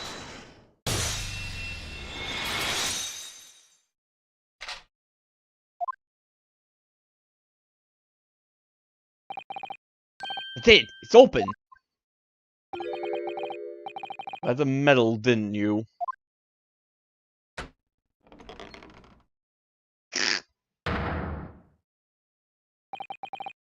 Well, Yujin, you found me now. Teshiro. You have some fucking explaining to do. I'd rather be beyond hope not to find you here, you know. But you're not entirely unsurprised, I take it. No, quite. I just wish it were some other way. Well, are you ever going to introduce me? Ah, your reputation precedes you, Mr. Scholes. I've written stories of many of your exploits. Excuse my manners, Sholmes. This is Mr. Jigoku, my old friend and traveling companion. The devil's in the details, Makotoba. I believe you meant to say, your old friend and traveling companion. Who made the cowardly decision to flee the country without a word to anyone when things turned sour. Huh? I see my reputation precedes me as well. What an honor. Well, Sechiro, you're going to explain all this? You know it all by now, I imagine.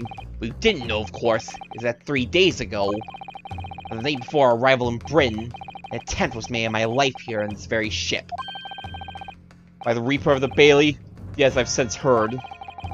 Because you were once prosecuted by the Reaper, weren't you? 10 years ago now, mind you. I had no idea at the time what a dangerous individual he was. Anyway, when we arrived in London to find the symposium was postponed until goodness knows when, it became all too apparent to me that I might very well be targeted again.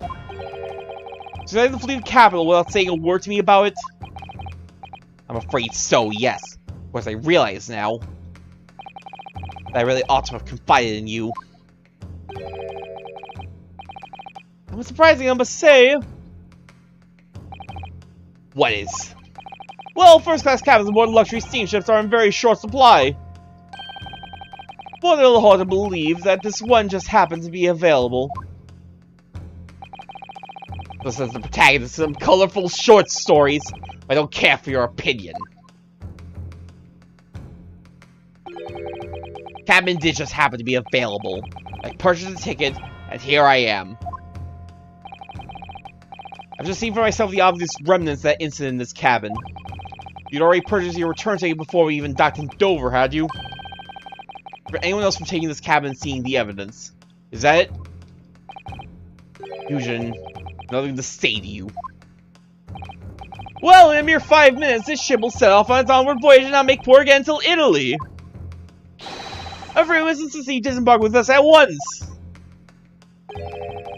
You have no jurisdiction over my movements. We have this, Seshiro. Take it. What the hell was it? I didn't even get to read it before. What is it? It's a PF from the Old Bailey. You're a man of the law. You know what the ramifications of ignoring a document like this from the British courts would be. You came prepared then, Eugen. Come on, let's go. One moment. What is it, Sholmes? Is that Mr. Goku's trunk? I found this rather fascinating trinket. What is that, Seshiro? I can't help you, I'm afraid. A small component from something. What? I have no idea. And look at his face. I think he genuinely doesn't know. Well, let's pocket this, a small souvenir of our brief sojourn in France. Small component. Small machine part of Mr. Sholmes found in Judge Goku's cabin on the SS Groose. Well, young Naruhodo, I think we've done as much as we can, I'm afraid.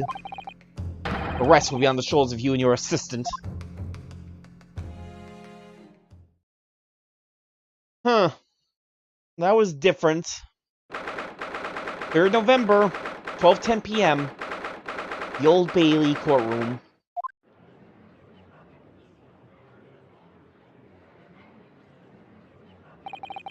Kazuma Sogi, I know you. I know you wouldn't lie. Still, there's no doubt that you're holding something back. You know more than you're saying. During the past 30 minutes while this court was adjourned, all possible efforts were expended. But sadly, Mr. Jigoku's whereabouts could not be ascertained. I must accept the unfortunate conclusion that the Reaper has already done the deed.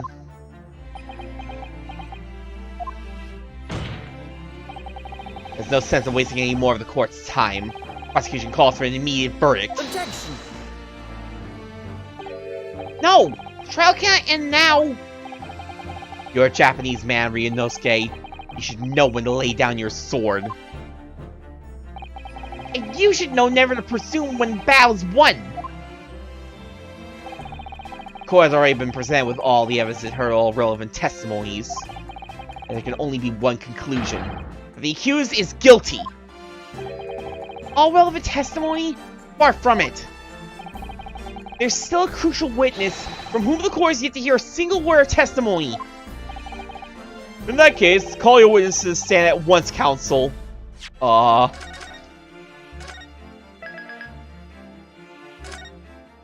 Wait, why are we still in investigation?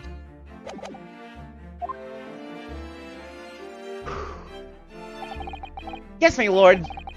Tomorrow, if possible. Really? This is already on his way. It's scheduled to arrive tomorrow. What on earth is this crucial witness? Sylvierchii Goku. Very man allegedly murdered by the Reaper. Sylvierchii Goku? You found him?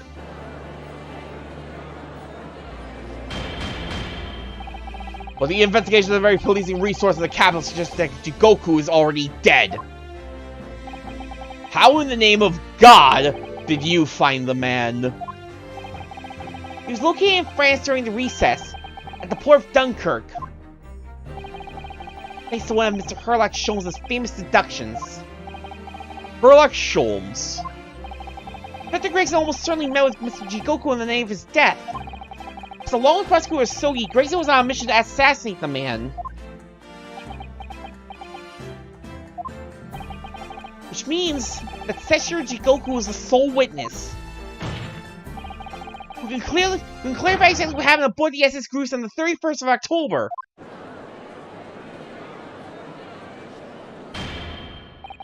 Well, it would appear that's too soon to move to education at this point.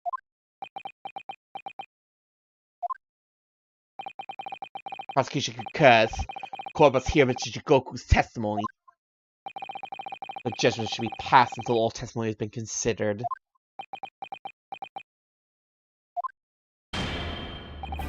In that case, I hereby call the end of today's proceedings.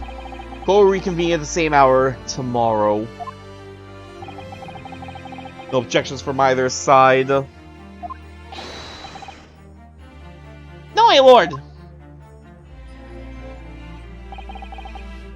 No objections, my lord.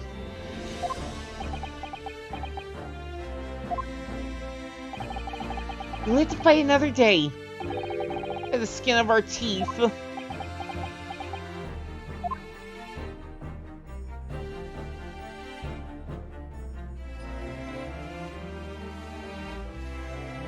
To be continued.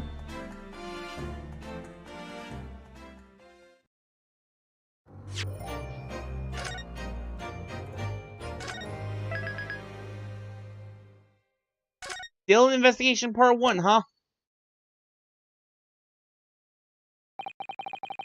I expect the hall proceedings set clamor around the courtroom. I'm gonna go for a little bit longer. I'm gonna end in a little while, like maybe roughly around like a half an hour-ish, give or take. I do need to get to bed to wake up by tomorrow afternoon, but since I do have to work tomorrow late afternoon, but I still have a little bit of time, and I want to get as much in as I can. Outside the Bailey, where Londoners knew nothing of the secret trial within, it was a typical still night. Then a little past 8 o'clock that evening, Mr. Sholmes and his partner returned to Baker Street.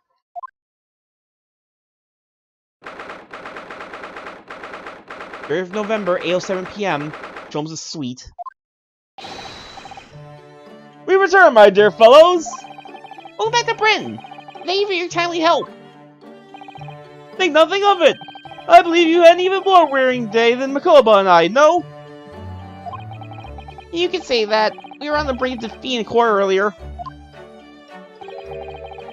The This prosecutor, Sogi, had you on the ropes, did he?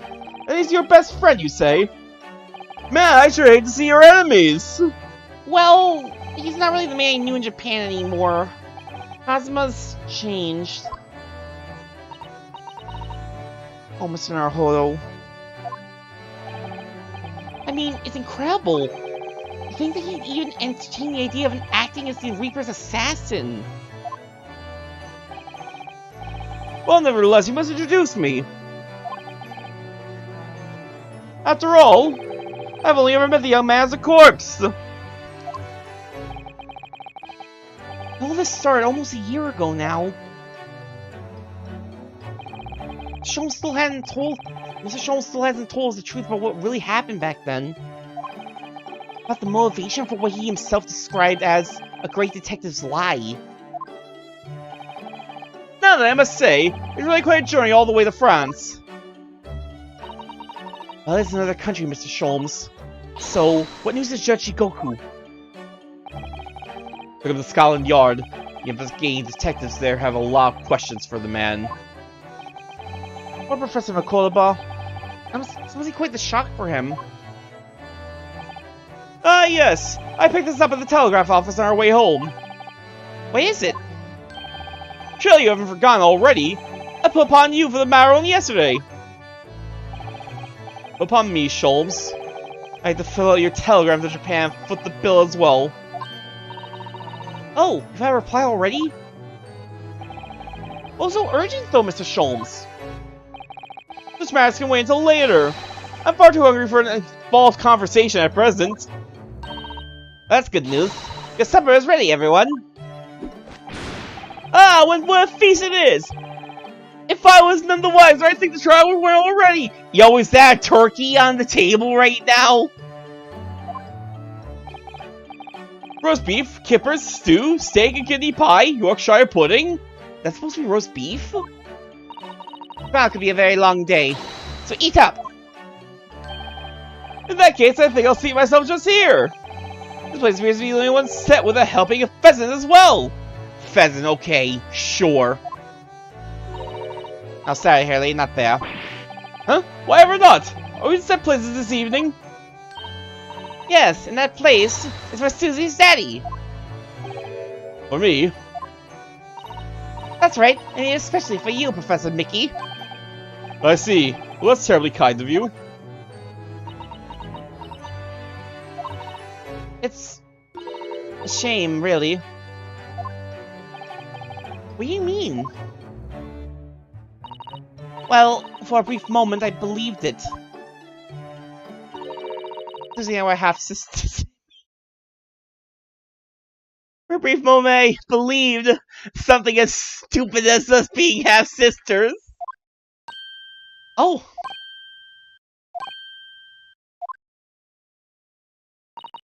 Iris, do you mean... Yes, I know now. I heard yesterday. I secretly listened to the conversation you had after I tricked you all into thinking I'd left.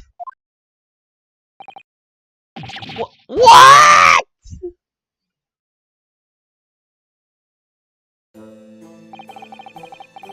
So they're saying it arose because of that autopsy report from 10 years ago. But actually, it turned out that neither Dr. Wilson nor Professor Mikoyaba are Iris' father. What?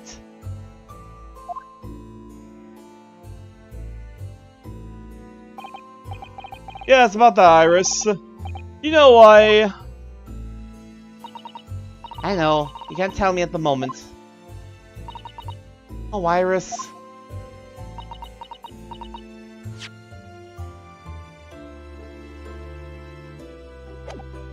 So now after all that bullshit, the end of case 4 is like, yeah, no, that was stupid. Pheasant is by way of an apology. I'm sorry for eavesdropping. Oh, no, that's quite alright. Then why don't I get any apologetic pheasant? Just who is Iris' father? I suppose that's not something we'll be finding out today. What other bullshit can they pull with this plotline? So then let us dine! While our largely pheasant-less plates are still piping hot! Fine idea, Sholmes. It looks absolutely delicious. As much as you like, but it always seconds. Could be our last chance to ask questions before tomorrow's trial. About that telegram from Japan, and about Kazuma. Can't let this opportunity slip away.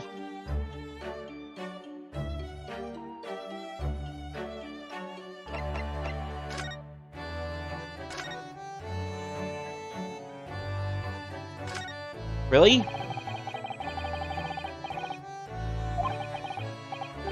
Oh, she seems to have drawn a lot of little stick figures all lined up. Look.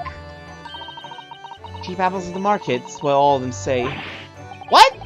Little figures can speak? It's weird that it's like, yeah, you already checked this, but also I can't actually skip this. I'm the only one who can't make any sense of this? Because, like, come to think of it, hold up. I need to check something real quick.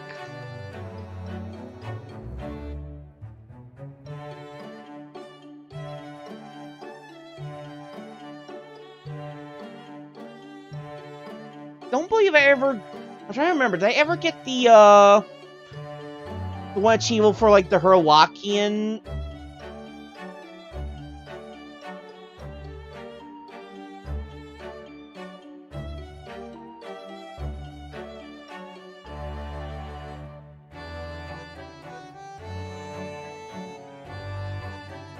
Yeah, no, I never got the Herlockian achievable for having read every new idea on Iris's blackboard.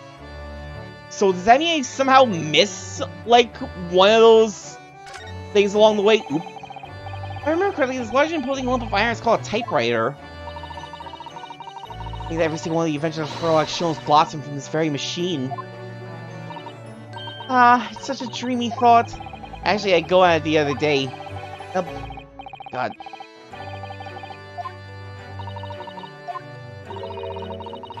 You're ruining my dreamy thoughts. Please don't do that again. Ah, I made Susao sound angry as well. Seriously, when could I have missed that, though?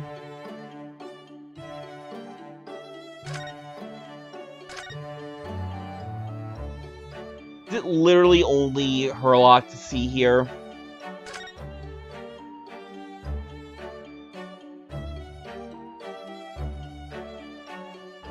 Why the hell not just make it a talk thing, then? Mr. Sholmes, what are you doing? Surely it's abundantly clear. Oh, while I'm thinking of it, I need to actually look at these.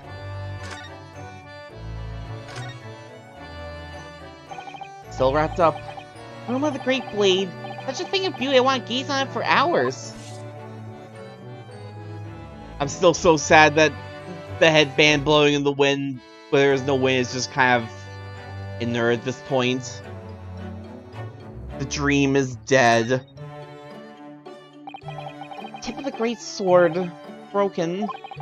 Such a shame. It's been so meticulously cared for over the years. You can almost hear Kuruma's sobs. I think those are your sobs, Mr. Naruhodo. As it must have really taken a swing for that to happen.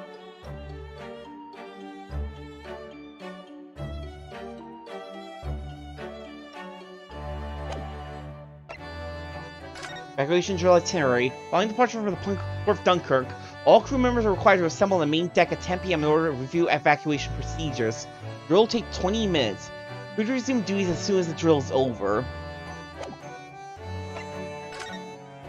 And this... What the hell is this? See these little things all over the place, don't you?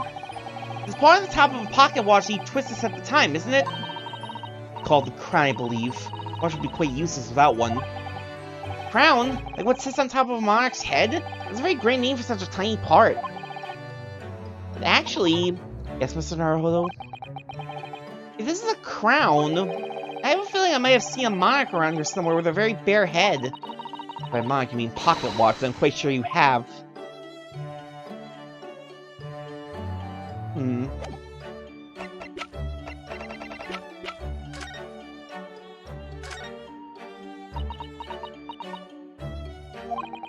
What do you think, Mrs. Sao? Not sure I know exactly what will fit here.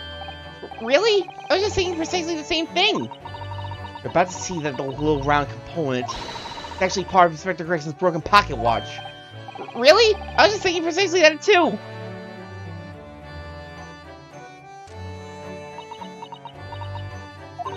Perfect fit. I knew it! Alright, perhaps you knew it. I'm gonna know this new information at once. It's now clear the missing crown. Now clear the missing crown from Inspector Gregson's pocket watch. So we now know beyond a shadow of a doubt that yes, Gregson was in there. This is where the little policeman figurine's key goes in the wind of the watch. Winding up every single day for 10 years without fail. Yes, it was obviously a thing of great importance to the inspector. Or a reminder of the past, lest he forget. Glass over the face really is badly cracked, look. What a shame when the inspector clearly looked after it so carefully. Imagine Mr. Sholmes could repair it, don't you? Yes, I should think so. Very adept at things like this. A useful man to have around, in fact. I can't remember the great detective Mr. Naruhodo, not an odd job man. Surely it was abundantly clear I wasn't brooding over Makobo's refusal to share his pheasant with me. Nevertheless, I felt the need to withdraw from the social circle for a while and look on with hungry eyes. Sorry, Hurley. I cooked that pheasant especially for Susie's daddy. Even though I've played the role of father to you for far longer. Wow! Okay, Sholmes. Okay. Nah, to me you're basically the Date to Iris's Mizuki. Mr. Sholmes, may I discuss some things with you? Certainly, my dear fellow, I felt myself quite in the mood for a spell of conversation. No doubt, you're hungry to learn more of my deep love of game. I can probably contain my curiosity in that one. You needn't look at me in that fashion. What fashion? It seems that before we discuss the pheasant, we have some rather unpheasant matters to discuss. Boo! Boo this man!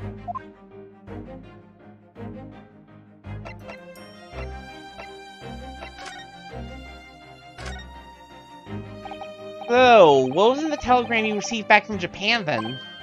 Ah, this? I think my lucky stars arrived in time.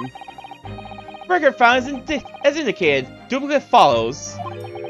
K. Asogi, A. Shin, T. Gregson, J. Wilson. Ah, the telegram from the end of the last game. Finally bringing that up again. What? Those 4 names! We've come across the exact same list before! You know that unforgettable case last spring?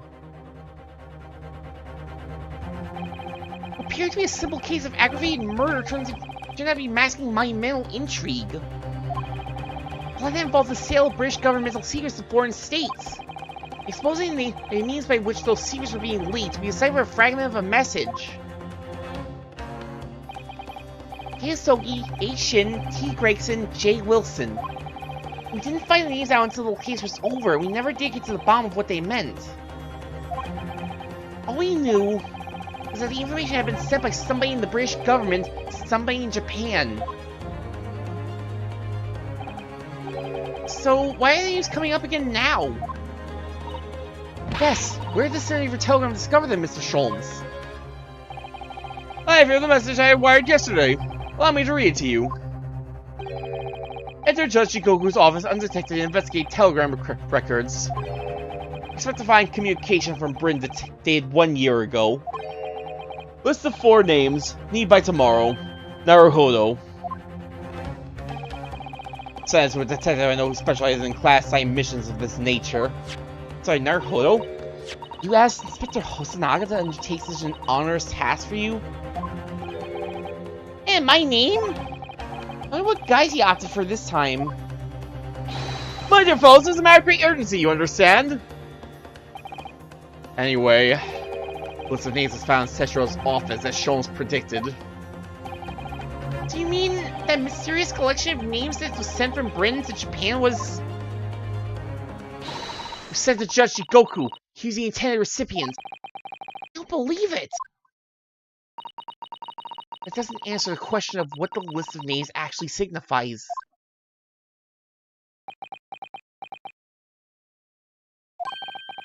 I did formulate a hypothesis about that. Without a shred of evidence, I couldn't possibly have shared it. Sholmes?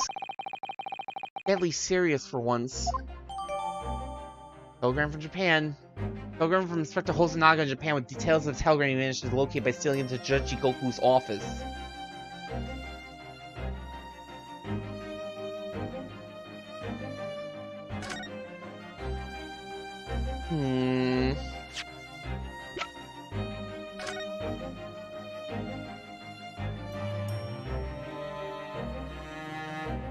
So my first thought is that it's a list of people who were supposed to be killed, who they wanted to kill for whatever reason. But then why kill Aishin? Aishin was clearly like working for the organization. Why go after Kazuma? Did they really go after Kazuma Asogi just because he was the son of Genshin Asogi? Grayson really was working for the... I don't know, that theory's getting a little weak. Next thought would be that there are people who collaborate with the organization, but would Asogi have been collaborating with them at this point? And what about Wilson? Wilson really is like the big like sticking point to me. We never really learned anything about him.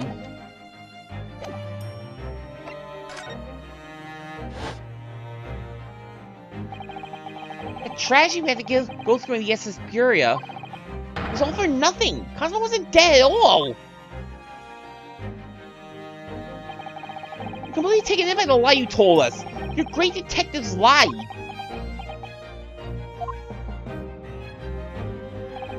I took no pleasure in deceiving you. However, at the time, all that concerned me was preventing the young man's study tour from taking place, whatever the cost. What? I catalyzed the events that transpired to see they were sent back to Japan. His remains, you mean? Precisely, Miss Usato. And then, I made sure that somebody else was sent to Britain in his stead. Oh my, you mean... The arrangement between our two countries was already in place. One university student lawyer and one judicial assistant to be accommodated on a study tour. In other words, by arranging for someone else to fill the place originally intended for Mr. Asogi, I would successfully prevent the man from arriving on their shores for several years at least. Wait, do you mean to say that it was all in aid of stopping Kazuma coming to Britain? That's why you... Think back, Mr. Naruhodo.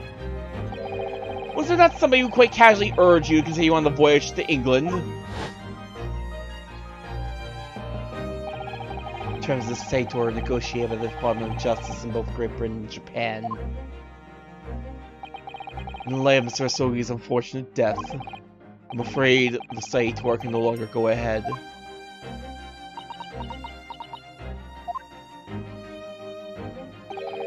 My dear fellows, the majority of problems have an extremely simple solution, you know. All you require is one lawyer and the study tour can continue, surely. There's no one else with the necessary qualifications, Mr. Sholmes. We know of no other lawyer. The voyage to London still promises a good month of time. Ample opportunity, I would say, to find yourselves another suitable lawyer. So you manipulated me. I have a remarkably extraordinary lengths to which friendship will drive a man. I was quite sure that you would rise to the challenge for your late friend. I don't believe it. It was all contrived. I mean, what happened was treated by the authorities as murder. The woman was mistakenly arrested as the perpetrator. What do you suppose became of her? Naturally, I didn't allow the misapprehension to have any serious repercussions. I subsequently explained everything and assisted the unfortunate soul in finding the foreign refuge she sought. I can remember Susao and I had some rather strong words for her. Well, she was certainly not devoid of all guilt. She deserved every word, I'm sure. I wonder if she made it to America then.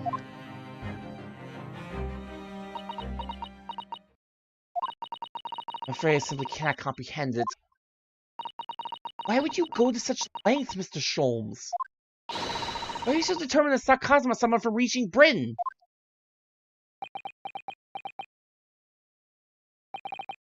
The truth is, 12 months ago, there was already a very tangible omen of the impending tragedy, you see. Oh? An omen that, at this very moment in time, close at hand. Omen of all these tragic events that already existed a year ago? Close at hand? I need to find out exactly what Mr. Sholmes knows. Explain! Explain! There's no room for doubt with your instructions in this telegram, Mr. Sholmes. You were very clear it was Judge Shikoku's office that should be searched. So, you obviously knew that's where the list of names would be found. Heisogi, A. Shin, T. Gregson, J. Wilson. We only learned those 4 names just over 6 months ago now. Only because they appeared as part of the top secret government communications that were leaked. That's true, yes. At the time, you were unaware of the background. You see, those 4 names were wired to Japan. Around 6 months before that. Approximately this time last year, in fact. When you were both still in Japan. It would be hypocrisy on my part to reprove others for intercepting state secrets. Because after all, I'm perpetually eavesdropping in communication between the British and Japanese governments! You're perpetually doing what? How? Never mind the details, but you should know. No secret is safe from Herlock Sholmes when he has designs on knowing it. Oh my, Mr. Sholmes! What a fabulous line! Susato, please! That 1 month after that list of 4 names was why the recipient Jikoku in Japan. Dr. John H. Wilson was murdered. As soon as I learned of the incident, a hypothesis rapidly took shape in my mind. As it turned out, I was partly correct, and partly mistaken. Nevertheless, it was the beginning of all the tragic events that were to follow. Mr. Sholmes, please, tell us all you know. Tell us about these 4 names and the tragedy to which they're all somehow connected.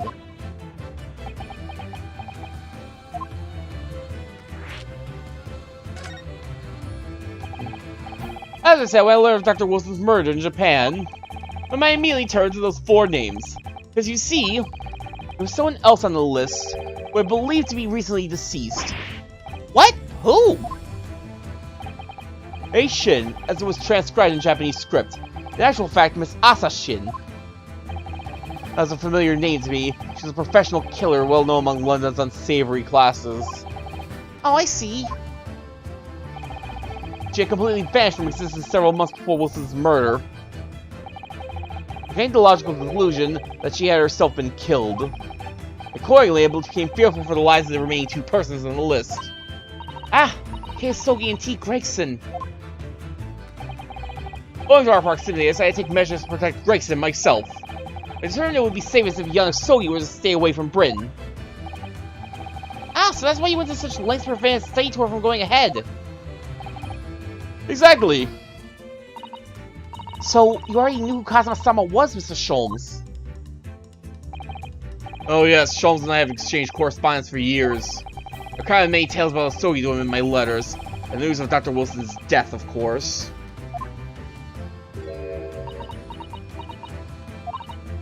So, Dr. Wilson is dead then. I didn't know. Oh! Iris! I know he wasn't my daddy, but still. Very sad. So sorry, Iris. I knew the significance of the name, obviously, but we just couldn't bring ourselves to tell you. No. What you just told us, Mr. Sholmes, doesn't completely tie in with the facts. There's one big hole in your hypothesis. Big hole, Mr. Naruhodo? Ah, yes. You mean about Asa Shin, I presume. Oh, of course. Exactly. She wasn't killed, was she? She was in Japan, posing as a visiting student under the assumed name of Giselle Brett. I'm glad you keep me up, my dear fellow. I only became aware of that fact 2 days ago in the foyer of the Great Waterloo Hotel. Ah! Upon hearing that startling revelation, the hypothesis I formed surrounding those 4 names is completely turned topsy. What? Topsy?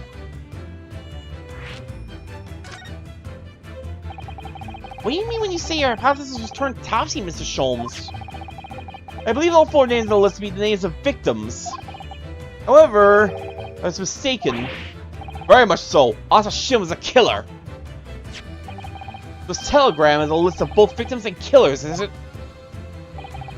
Indeed, it was seen that Miss Shin was dispatched from Berlin with the sole intention of dispatching Dr. Wilson. Her visiting student status being merely a front. Ah! I mean, to of course explain why no motive could be determined for her actions. The real reason Dr. Wilson was killed by Asa Shin is because he was the target of assassination. I mean, that seemed at least somewhat obvious. And for all of that knowledge, first consideration of this telegram puts the list in a very different perspective. What do you mean? Well, does it not strike you? There's another among the 4 who subsequently became a visiting student. Wait, you mean... Of course, a name you know only too well. You mean... Kazuma? Oh! He did say in court earlier today. Yes, on the 31st of October, I accompanied Inspector Gregson to Dunkirk in order to carry out a mission. And the mission was... assassination of a Moth. You know, Mr. Asogi accepted that mission a year ago now. Surely not. In conclusion, this document is a contract of sorts. International agreement, one might say. Detailing an assassination exchange. Detailing an assassin exchange. Assassin exchange? How could Cosmo possibly have gotten involved in something like that? That's wild. Let's assume we have 2 parties, each wishing to dispose of a distinct individual. These 2 parties then make a contract to swap their respective assassination targets. That would then be an assassin exchange. Why though? To begin with, the British assassin is dispatched as a visiting student to Japan. She kills her target. And then the Japanese assassin is dispatched as a visiting student to Britain in order to eliminate his target. It certainly does sound like an exchange. But... what on earth is the point? Don't forget, Mr. Naruhodo, that the British assassin at least escaped conviction. This is diplomatic immunity avoided by consular jurisdiction. The proto-extraterritorial rights. Garbage. Oh, yes! This jurisdiction should be null and void under the terms of the new treaty between our 2 countries. The fact that it was brought into play is just the invention at the very highest level. Highest levels? These murders are 2 sides of the same coin. Not by a common oath, but by contractual agreement. As such, they appear utterly unrelated. Yet in truth, the assassins were complicit in one singular devilish scheme. That disassociation to safeguard diplomatic immunity were, I believe, the motivation behind this plot. Wait a minute, Sholmes! This telegram really is describing an exchange of assassins you're suggesting. It would mean that the Japanese killer's target was never Seshiro Jigoku at all. It would mean Asogi's target was actually Inspector Gregson. What? Kazuma was here for Gregson? Jigoku was actually the mark? Yes, that's exactly what it would mean.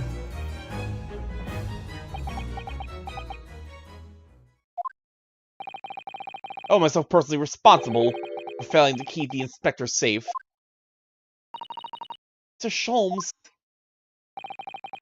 I told him of my fears and implored him to seek a transfer to an overseas position. Obviously, with the young pickpocket in tow. Yes, Gina. Come to think of it, Inspector Gregson did mention that to us at the Great Exhibition.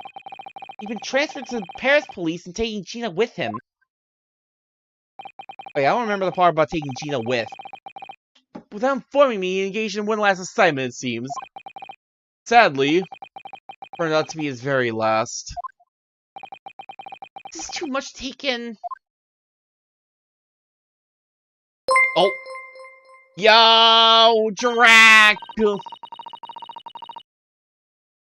Hello, Bat Raid! What were you up to? Were you playing Yakuza, was it? Or... Bakamitai in English? Oh, boy.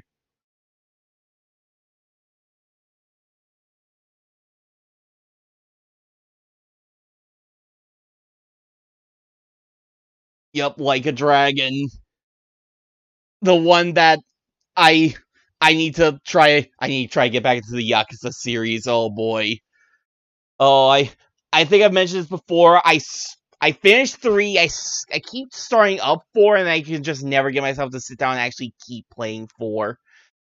But hello, Raiders. I am Manji Dragonfly. I'm a Blue Dashers Dragonfly VTuber.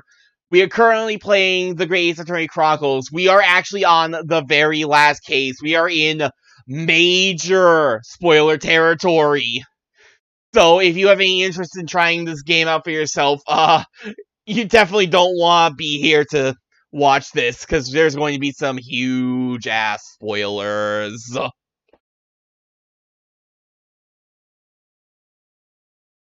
everyone, that's quite enough of all that serious talk for one day. Isn't it, Hurley? I mean, look at the time.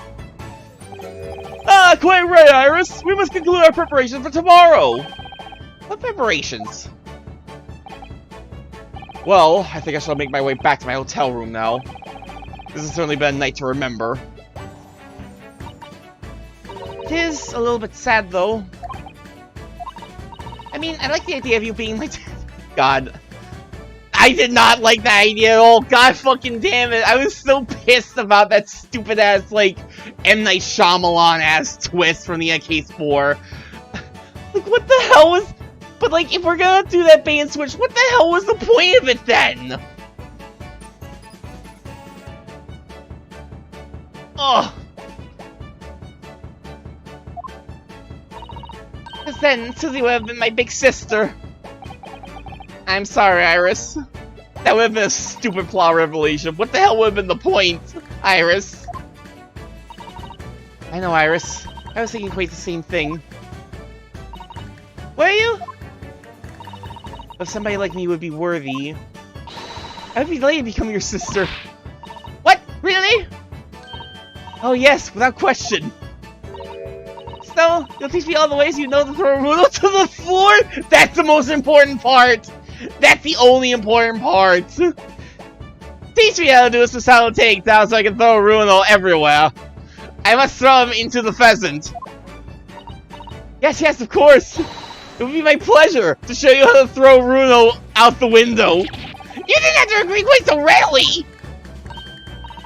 Oh, but wait a minute. Since he's going to be my big sister, you can be my big brother if you want, Rue. That doesn't make sense! Huh? I mean, yes, of course. If you'll have me, I'll gladly be your brother. Teach me how to make good tea.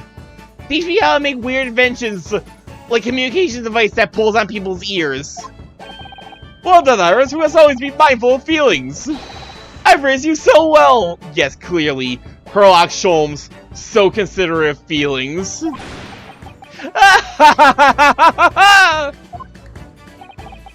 Guess being sensitive is your strong suit naturally.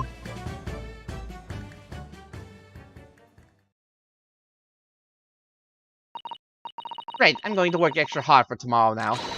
It's for my big brother and sister. What's all this talk about preparing for tomorrow? Preparing what? Hehe. You'll just have to wait and see. Oh. I hate surprises. Why am I always getting surprised? Going in court tomorrow. I'm expecting a sterling performance. I'll do my very best, of course. Oh, you don't get to present Gregson's pocket watch to see if Sholmes will actually fix it. So the overnight break of the trials proceedings became a crucial turning point. Exposing new truths whilst posing new conundrums.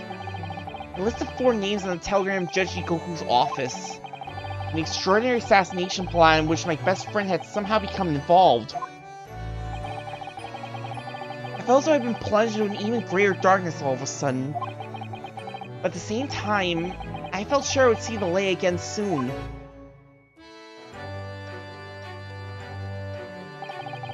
Because I was lucky enough to have the most wonderful family in the world staying steadfastly behind me. Happy! Ah yes, found family. That's the trope we're going for, the end of it all.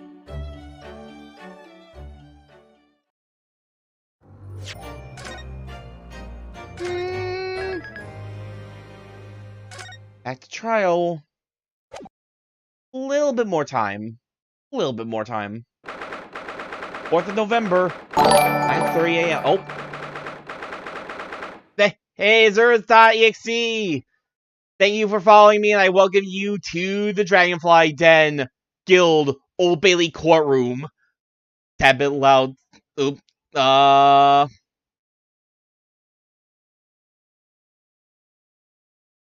me see if I can fix that right now.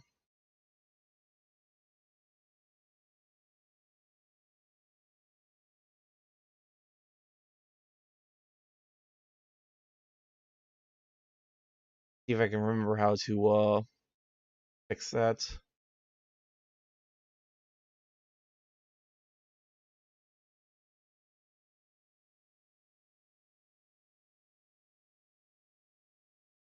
Yes, hello. I am Manji Dragonfly, Blue Dasher Dragonfly VTuber. We're at the basically heading towards the very end of the Great Ace Attorney Chronicles major spoiler territory. So, if you don't want to be spoiled, I totally get if you want to just, lurk and not watch, but seriously, thank you again for following. Yeah. Wait, was it?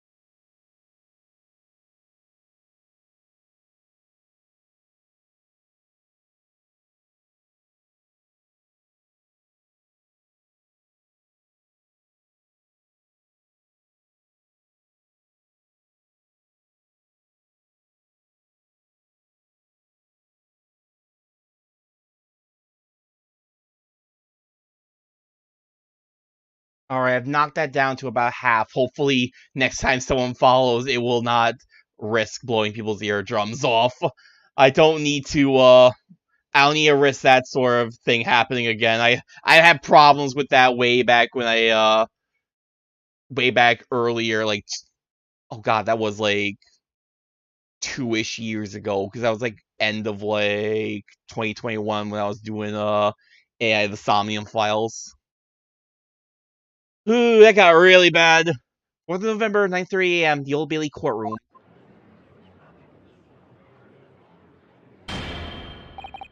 Before I begin today, I have a brief announcement.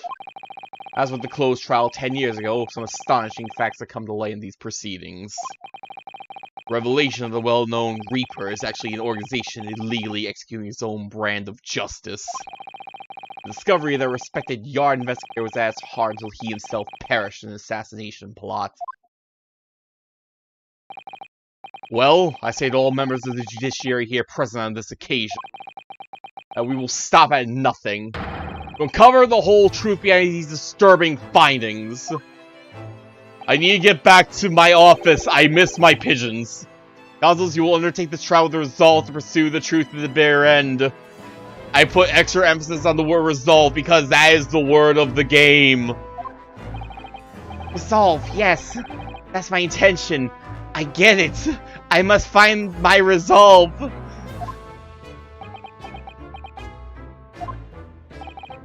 My lord, if I may inquire. If I may speak.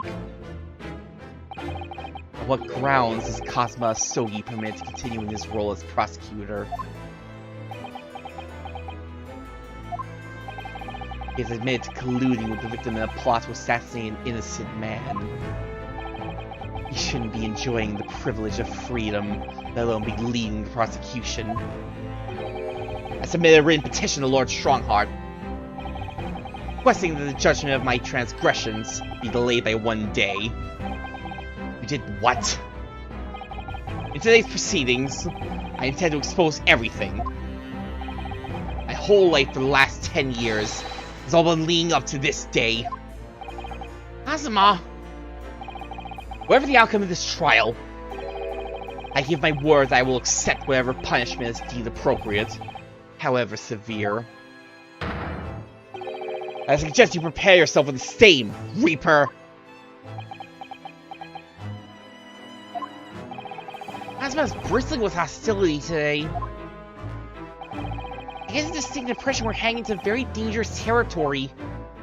We've been there, Ryunosuke. Is this really even Kazuma-sama staying before us? You're not pulling that trick on me again, Ace Attorney. You're not pulling that shenanigan on me again, Ace Attorney. As an extreme exception to normal practices, I have granted this prosecutor's request. The defense finds this acceptable, I presume. No! I mean, yes. Yes, my lord. The plot demands it. In that case, in the name of Her Majesty, the Queen, I hereby declare this court to be in session again. Resume the closed hearing. Of Beric Van Zeeks. Defense is ready, my lord. Prosecution is more than ready. Very well then. This preamble has taken long enough. Prosecutor Asogi, begin. As you wish, my lord. Prosecution calls the first witness to the stand. Bring Sylvierchii Goku into the courtroom. Last then, we've reached the final battle. Putting literally everything on the line now in order to get to the truth. Come on, Ryunosuke, it's time for that steely resolve. This is going to test it to the limit. Let the judge take the stand. Witness, state your name and occupation for the court. It was you who issued this, was it? Your subpoena? I did what was necessary. Well, look what the young man has become. I didn't think I'd see the day when you take that tone with me, I must say. The witness will ensure his responses are pertinent to the questions asked.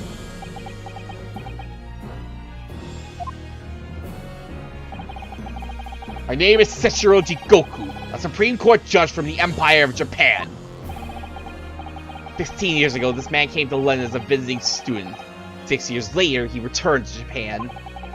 As well as presiding over the Supreme Court, he's also currently Japan's Minister of Foreign Affairs. I'm of course fully aware of Mr. Jikoku and his preeminent roles. I invited him personally to the International Forensic Science Symposium as a representative of his country. I hear he's also played a key role in the conclusion of the Anglo-Japanese Treaty of Friendship and Navigation. It was a great honor to be involved in the negotiations. I put my all into that treaty. Jikoku, I must ask. Well, I never. Fancy young Murray student turning up here of all places. You acquitted me yourself! And now, I'm practicing defense lawyer. Yes, and full of self-importance like your friend across the courtroom, I see. You came here to London by invitation to the International Forensic Science Symposium.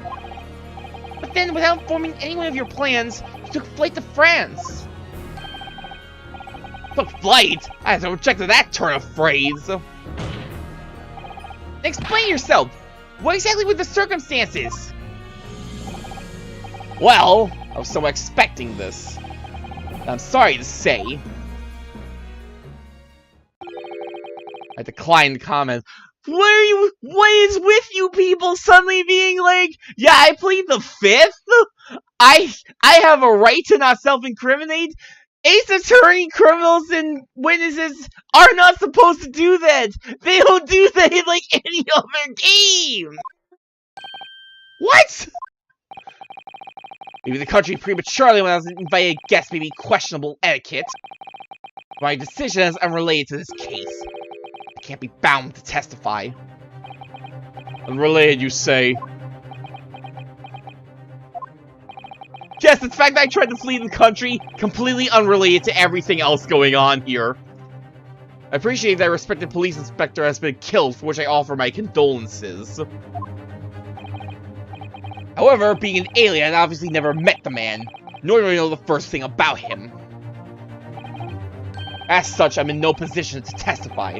It's as simple as that. You would run from all this? I beg your pardon? This case is more far-reaching than the murder of Inspector Gregson. It has ties to another murder, a case that was tried in Japan almost a year ago now. A year ago in Japan. Murder of Dr. John H. Wilson, you mean? That's right! And you, Judge Shikoku, are at the heart of both cases. The defense has evidence to prove it. Well, Ryunosuke, I see from the look in your eyes that you resolve to carry this through to the very end, too. We're gonna talk a lot about resolve in this part of the game, I imagine. You're gonna be hearing the word resolve a lot from this point forward. Should have prepared another counter. Let's see your evidence, then. What proof do you have that Sessuro Jigoku is involved in this case?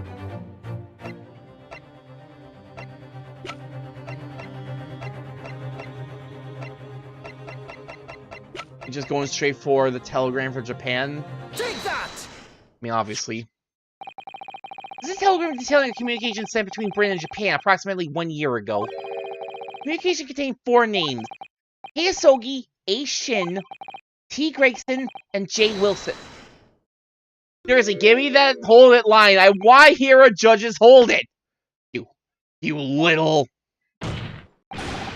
Where did you get that? In Tokyo. From your office, Judge Shigoku. What? How on earth did you...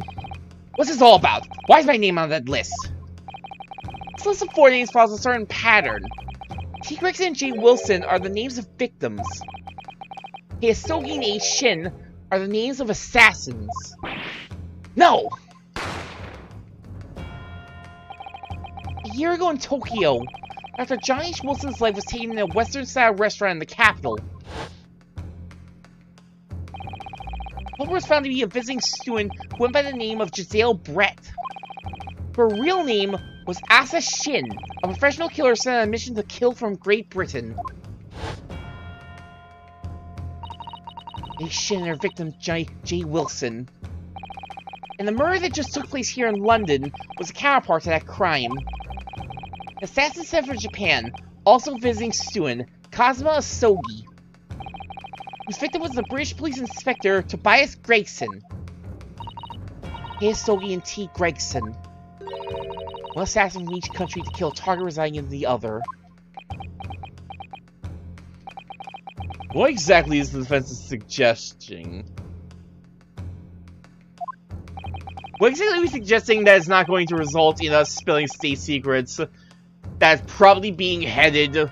That's almost certainly... How likely is it that Strongheart has more than a significant part in all this? I have a strong feeling that this is going to end incredibly dramatically. 2 cases of murder, one took place in Britain and one in Japan, were masterminded by a pair of individuals from each country as a form of assassin exchange. The telegram the defense has acquired is proof of this international contract to kill. What?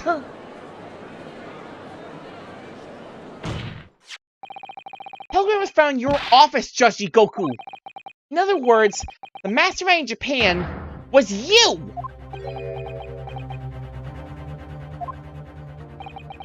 Judge Goku, what's this all about?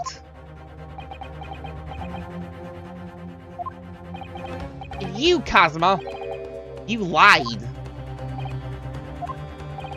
During yesterday's proceedings, you acknowledged that you accepted the assassination mission. But the mark wasn't just Jigoku at all. It was T. Gregson, Detective Inspector of Scotland Yard. I show him by the name of the killing contract. Very impressive, Ryunosuke. But actually, I didn't lie. The name of the target I was ordered to kill never passed my lips yesterday. Shove off!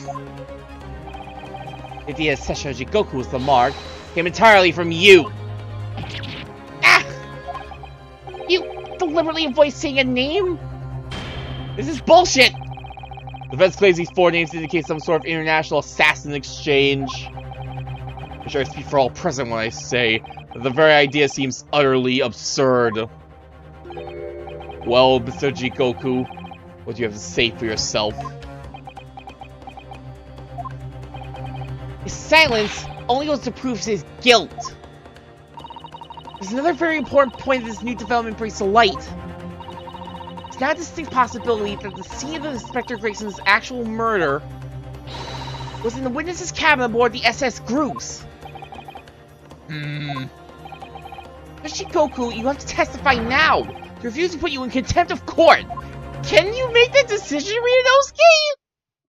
I thought that was a thing only the judge could decide.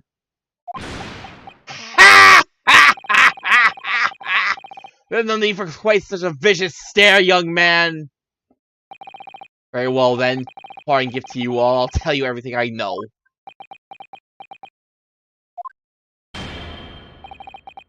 Seems this Japanese gentleman has information the court must hear about the alleged assassin exchange in the events of the night of the 31st of October.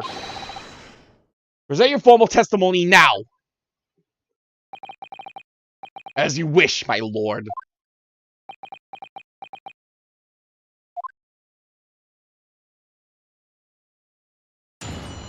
When this testimony, assassin exchange, it's true that Kazuma Sogi was assigned the assassination mission 1 year ago now.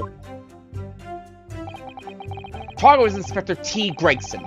That was a condition of the British study tour. However, in the end, something happened that meant the young man was unable to carry out his mission. On the evening in question, a member of the crew was on duty outside my cabin at all times. If there had been a shot fired, the crewman would have heard it. But clearly, I can't be involved!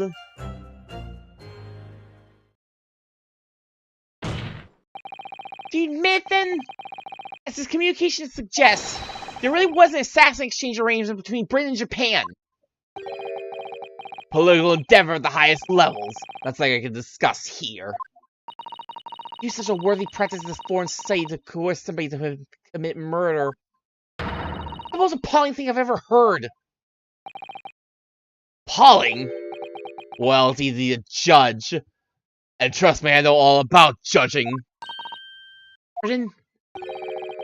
So yeah, a reason for taking a sword to that British inspector, you know. What? Which is why he accepted the mission in the first place. Isn't that right, Council? Kazuma-sama? Yoshikoku, if you were the mastermind behind this operation in Japan, then tell the court the identity of your counterpart in Britain. I'm obliged to divulge that information. As I said yesterday, I've killed nobody. Really admit that I accepted the mission, but the night the plan was to be executed, I backed out. In short, this assassin exchange the defense has identified is unrelated to the events of this case. Crucial point is this. Your police inspector can't have perished aboard that steamship in Dunkirk. If he's been shot in the cabin, it's inconceivable that a member of the crew wouldn't have heard it. That's right. Gregson was killed after returning to London, in a room on Fresno Street. The perpetrator of the crime was the Reaper, Beric Van Zeeks. Prosecution's accusation remains unchanged. I think that seemingly innocent foreign exchange program was a thought for such Machiavellian dealing. Clearly, it's a plot only the government minister and high-ranking judges as the witness could hope to execute. Surely nobody like me. Well, I seem to recall that was someone on the British side who controlled everything. Be that as it may, it is not the place of this court to pursue this villainous assassin exchange plot. We're concerned only with the tangible events pertaining to the murder of Inspector Gregson. Is the defense clear on that point, counsel?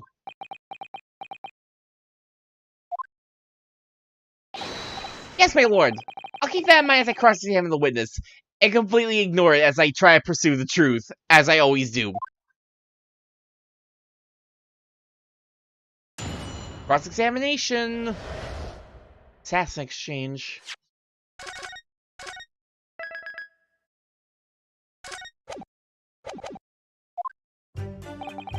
It's true that Kazuma Sogi was assigned the assassination mission 1 year ago now. Hold it!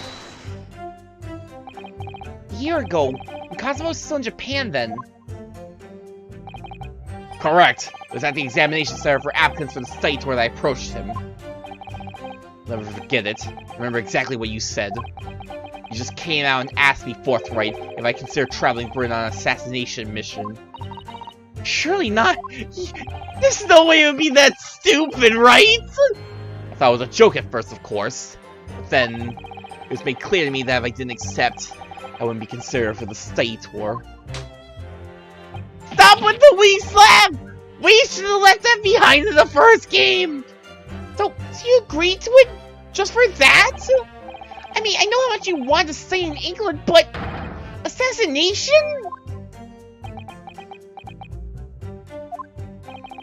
The Empire of Japan accepted a proposal from the British Empire at the time. The agreement is to send a student from each country to the others to keep the cultural understanding and friendship.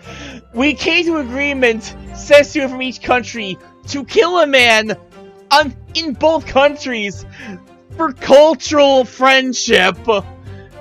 Nothing says deepening the bonds between cultures like a mutual assassination. Behind the scenes, the chosen students would be given assassination missions. I had no choice but to accept the proposal that originated from my British counterpart. Why? Why didn't you expose the plot there and then?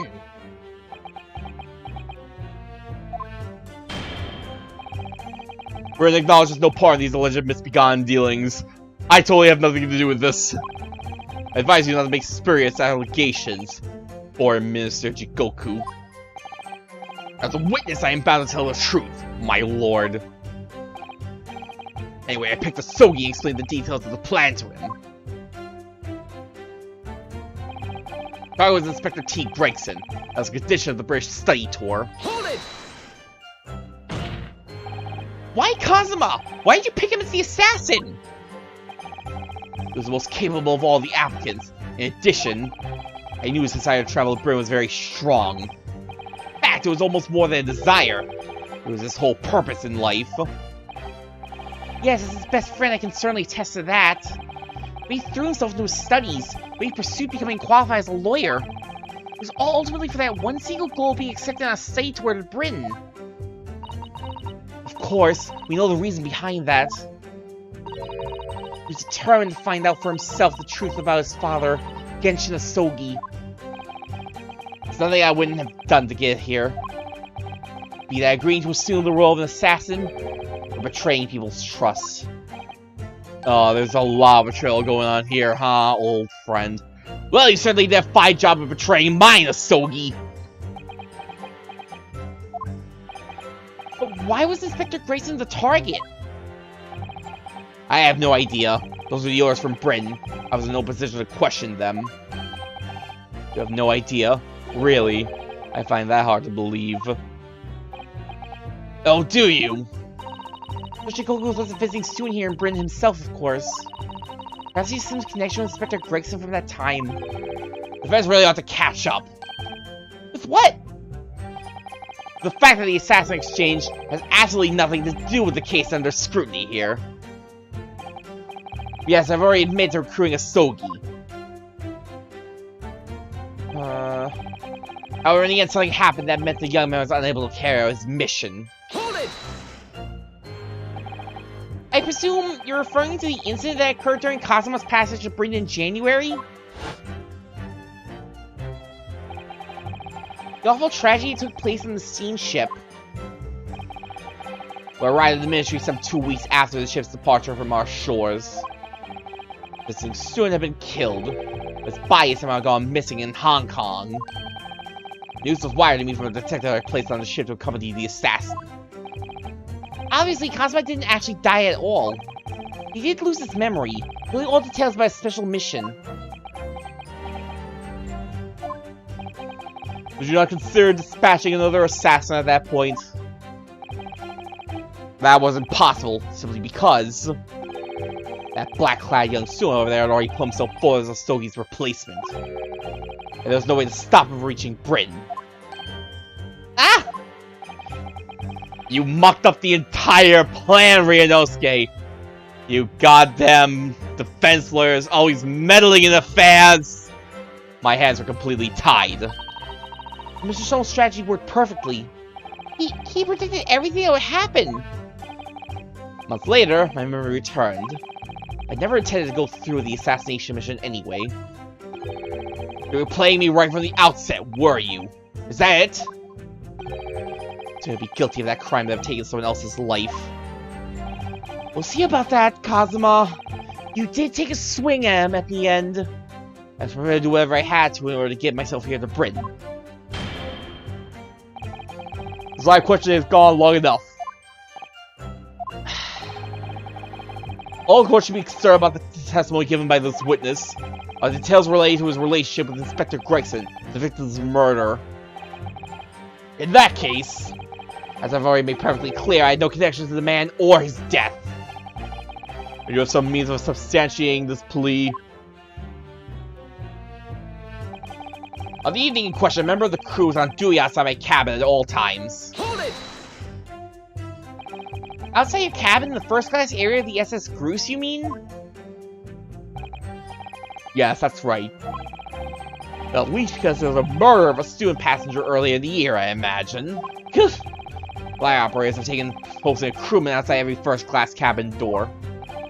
I can confirm the presence of the crewman guard myself. What do you mean? I accompanied Inspector Gregson to Dunkirk that night. I witnessed it with my own eyes. There's a well-built crewman standing guard directly in front of the door to witness his cabin. At that particular time, of course, I got into the ship's dining room for dinner. The Inspector and I asked the crewman to allow us into the cabin while we waited for Judge Goku's return. I suppose Inspector Gregson was there in his capacity as the Reaper. He was intending to take the witness's life. Exactly. As I said numerous times now, I had no intention of killing anyone. The crewman let 2 potential assassins into the cabin he was supposed to be guarding? Not the most convincing of centuries, really. In truth, those were my thoughts too. But anyway, I stayed to talk with Inspector Gregson for a short while. And I left him there and made my way off the ship alone. Was the guard still at the door when you went? Yes, he glared at me as I walked past. You see, that proves it.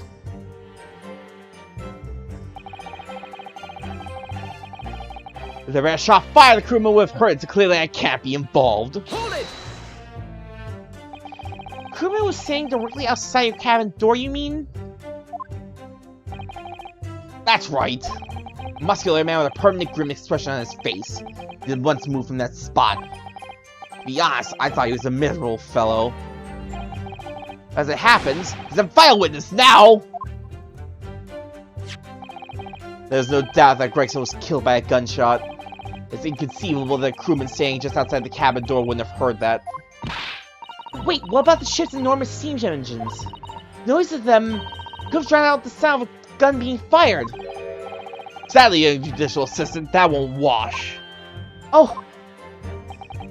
Recall that my cabin was in the first-class area of the ship, which is also, of course, the quietest. Don't imagine for a moment that's anything like serious where the judicial assistants go. You poor girl, sing in steerage. What's next, coach? I didn't mean... A hole like that made by a bullet was found in your cabin, Judge Goku. There's compelling evidence that a gun was fired in there. What's that? A bullet hole? Oh yes, you're talking about what the detective uncovered in the wall yesterday, I presume. That was obviously a rotten paneling out by a woodworm. No doubt he didn't find an actual bullet. Woodworm! Excuse me?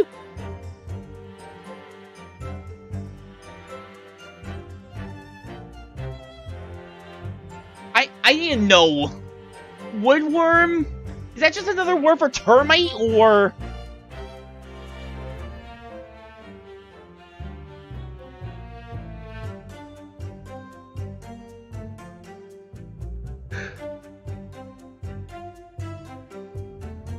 Woodworm is a wooding larva of main species of beetle. It's also a generic description given to the infestation of a wood iron by these larvae. Alright, so woodworms are a thing. They are just beetle larvae. Okay. Ah! That's the hole in this argument. Sadly, I was unable to arrange for the crewman to be brought back to Britain with me. But obviously, if a gun had been fired in my cabin and then questioned as the defense implies, I would have been arrested on the spot and would never have made it to Britain in the first place. Very true. Witness's logic is sound. As no gunshot was heard from the witness's cabin and then in question. I was assuming the witness is telling the truth. I'm glad you seem sense, my lord. No Cosmo's already admits taking on this incredible assassination plot, but even so, hearing it confirmed by somebody else is still a real shock. Unforgivable. Oop, wrong button. Using Cosmo-sama's feelings to manipulate him, he agreed to such a despicable plan. I think Cosmo manipulated Judge Shigoku too. Completely double-crossed him. Oh dear, it's hard not to see that as a stroke of brilliance on Cosmo-sama's part. One way or another, though, Grayson ended up dead. I really think the murder must have happened aboard the steamship. Do you mean... Judge Shigoku must be lying? No, I shouldn't let my emotions cloud my judgment. You must destroy him, Mr. Naruhodo.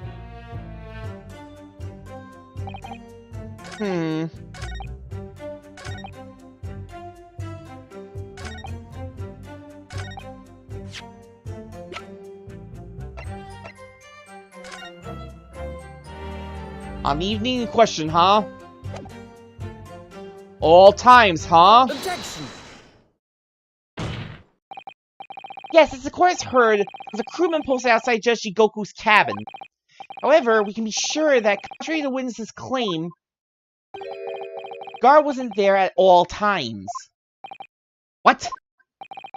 I have here a notice of a particular event that was scheduled to take place aboard the steamship on the 31st. What? Where'd you get that?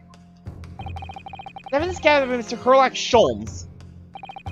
We were acquainted yesterday, if you remember. Herlock Sholmes again! According to this itinerary, after leaving the port of Dunkirk at exactly 10 PM and for a period of 20 minutes, all crewmen of the SS Goose were to gather on deck for an evacuation drill. All crewmen were away from their posts. And during the 20-minute interval, of course, any gunshots emanating from your cabin would have been heard by no one.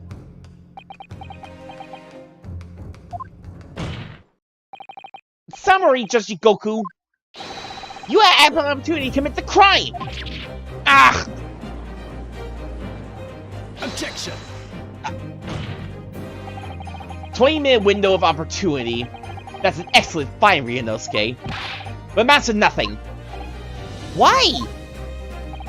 Because the witness clearly stated in his testimony that no incident occurred in his cabin. Unless you have some decisive evidence that can show his testimony to be false. Your accusation is nothing more than conjecture. Very true. Well, counsel.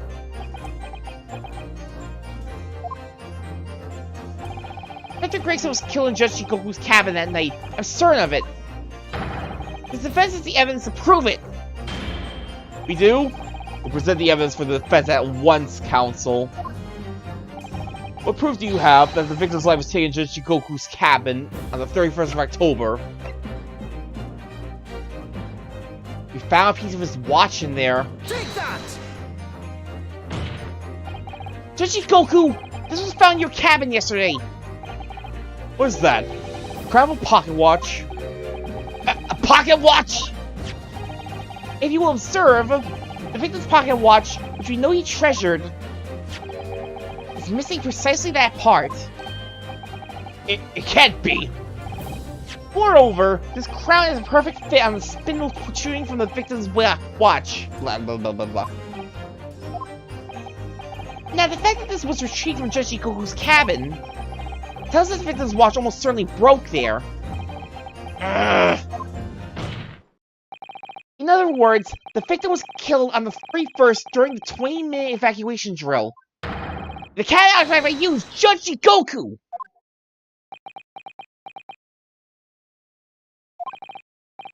Well, your razor sharp, aren't you, you young murderer? Wait! Fuck you! Objection! Expertly maneuvered, Ryunosuke.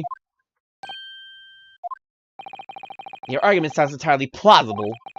At first. Rather like this pocket watch, it's full of cracks. What? And I believe Goku feels the same way. I was wrong to acquit you earlier in the year. Wow! Wow, Goku! Fuck you too! Sorry? If I'd known that would result in anyone having to listen to this drivel, I would have declared you guilty just to spare the world your ridiculous bombast. Wow! At least this judge admits the fact that he's completely biased. Fuck off! Oh! I'm insulted! I think it's clear that the witness will have to give further testimony. We hear what actually happened in my cabin that night. You'll know its pitfalls in which you stumbled. Prior to your new testimony, I would like to clarify at one point. The fact that this part of the victim's watch was discovered in your cabin. It means that you acknowledge she was there, I presume. Yes, I do! Very well then, you may proceed to give your formal testimony. But what exactly happened in your cabin aboard the ship on the evening of the 31st of October? Of course, as a man of the law, I have no intention of obstructing justice. He's 100% about to obstruct the hell out of justice. Watch this shit. With his testimony events in the cabin. I guess wait for me when I return to my cabin after finishing my evening meal in the dining room. When I walked through the door, a mustachioed Englishman was there, foolishly waving a gun at me. I soon took care of him with an Ippon Seoi throw. Oh, he can wait to run away after that. Imagine his watch was broken when I threw him over my shoulder. It's nothing to do with his murder. The inspector was clearly killed having returned to Britain. His body was found in London.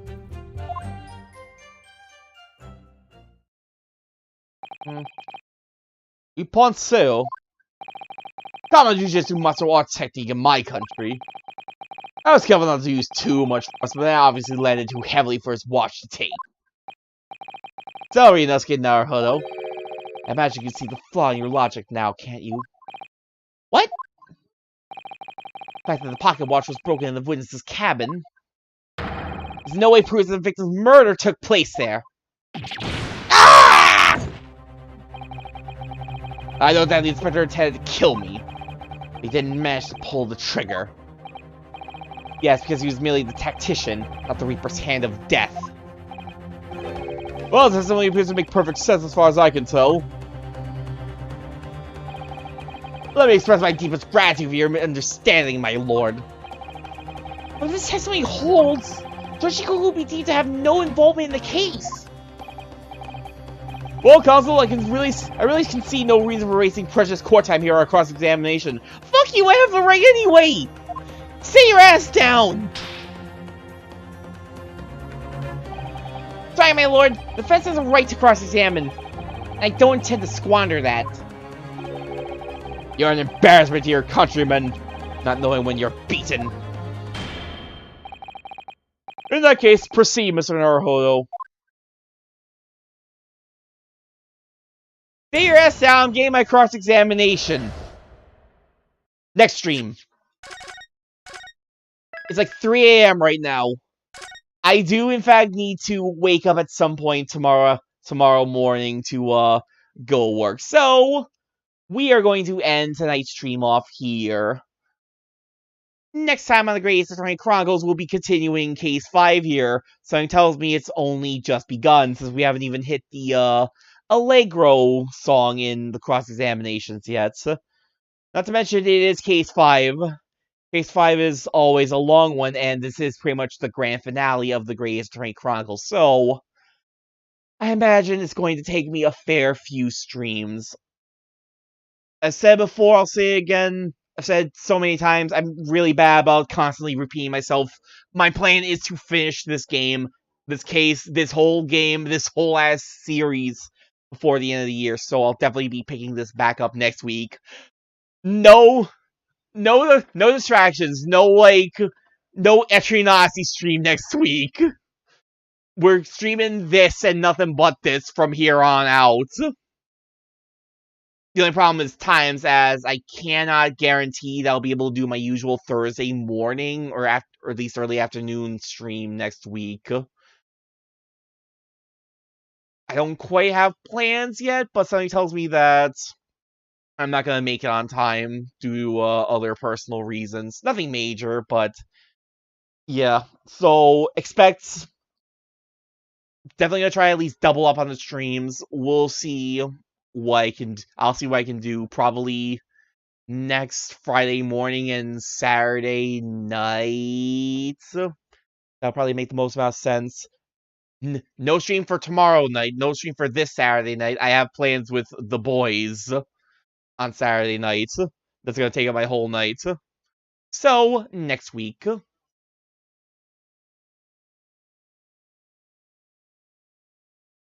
Go ahead and close that out, and without sheer curiosity, anyone I know still streaming tonight?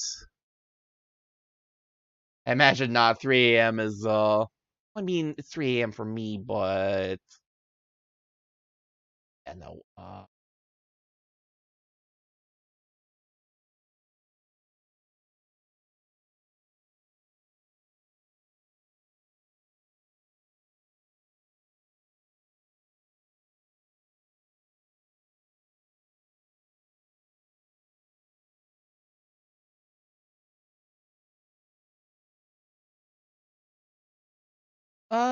who is this?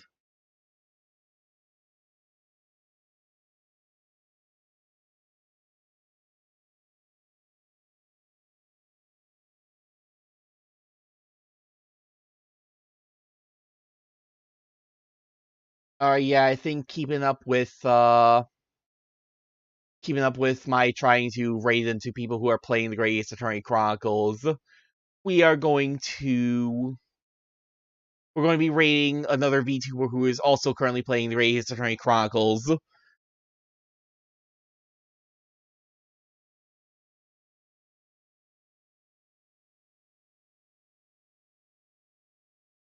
You just go ahead and ball this up.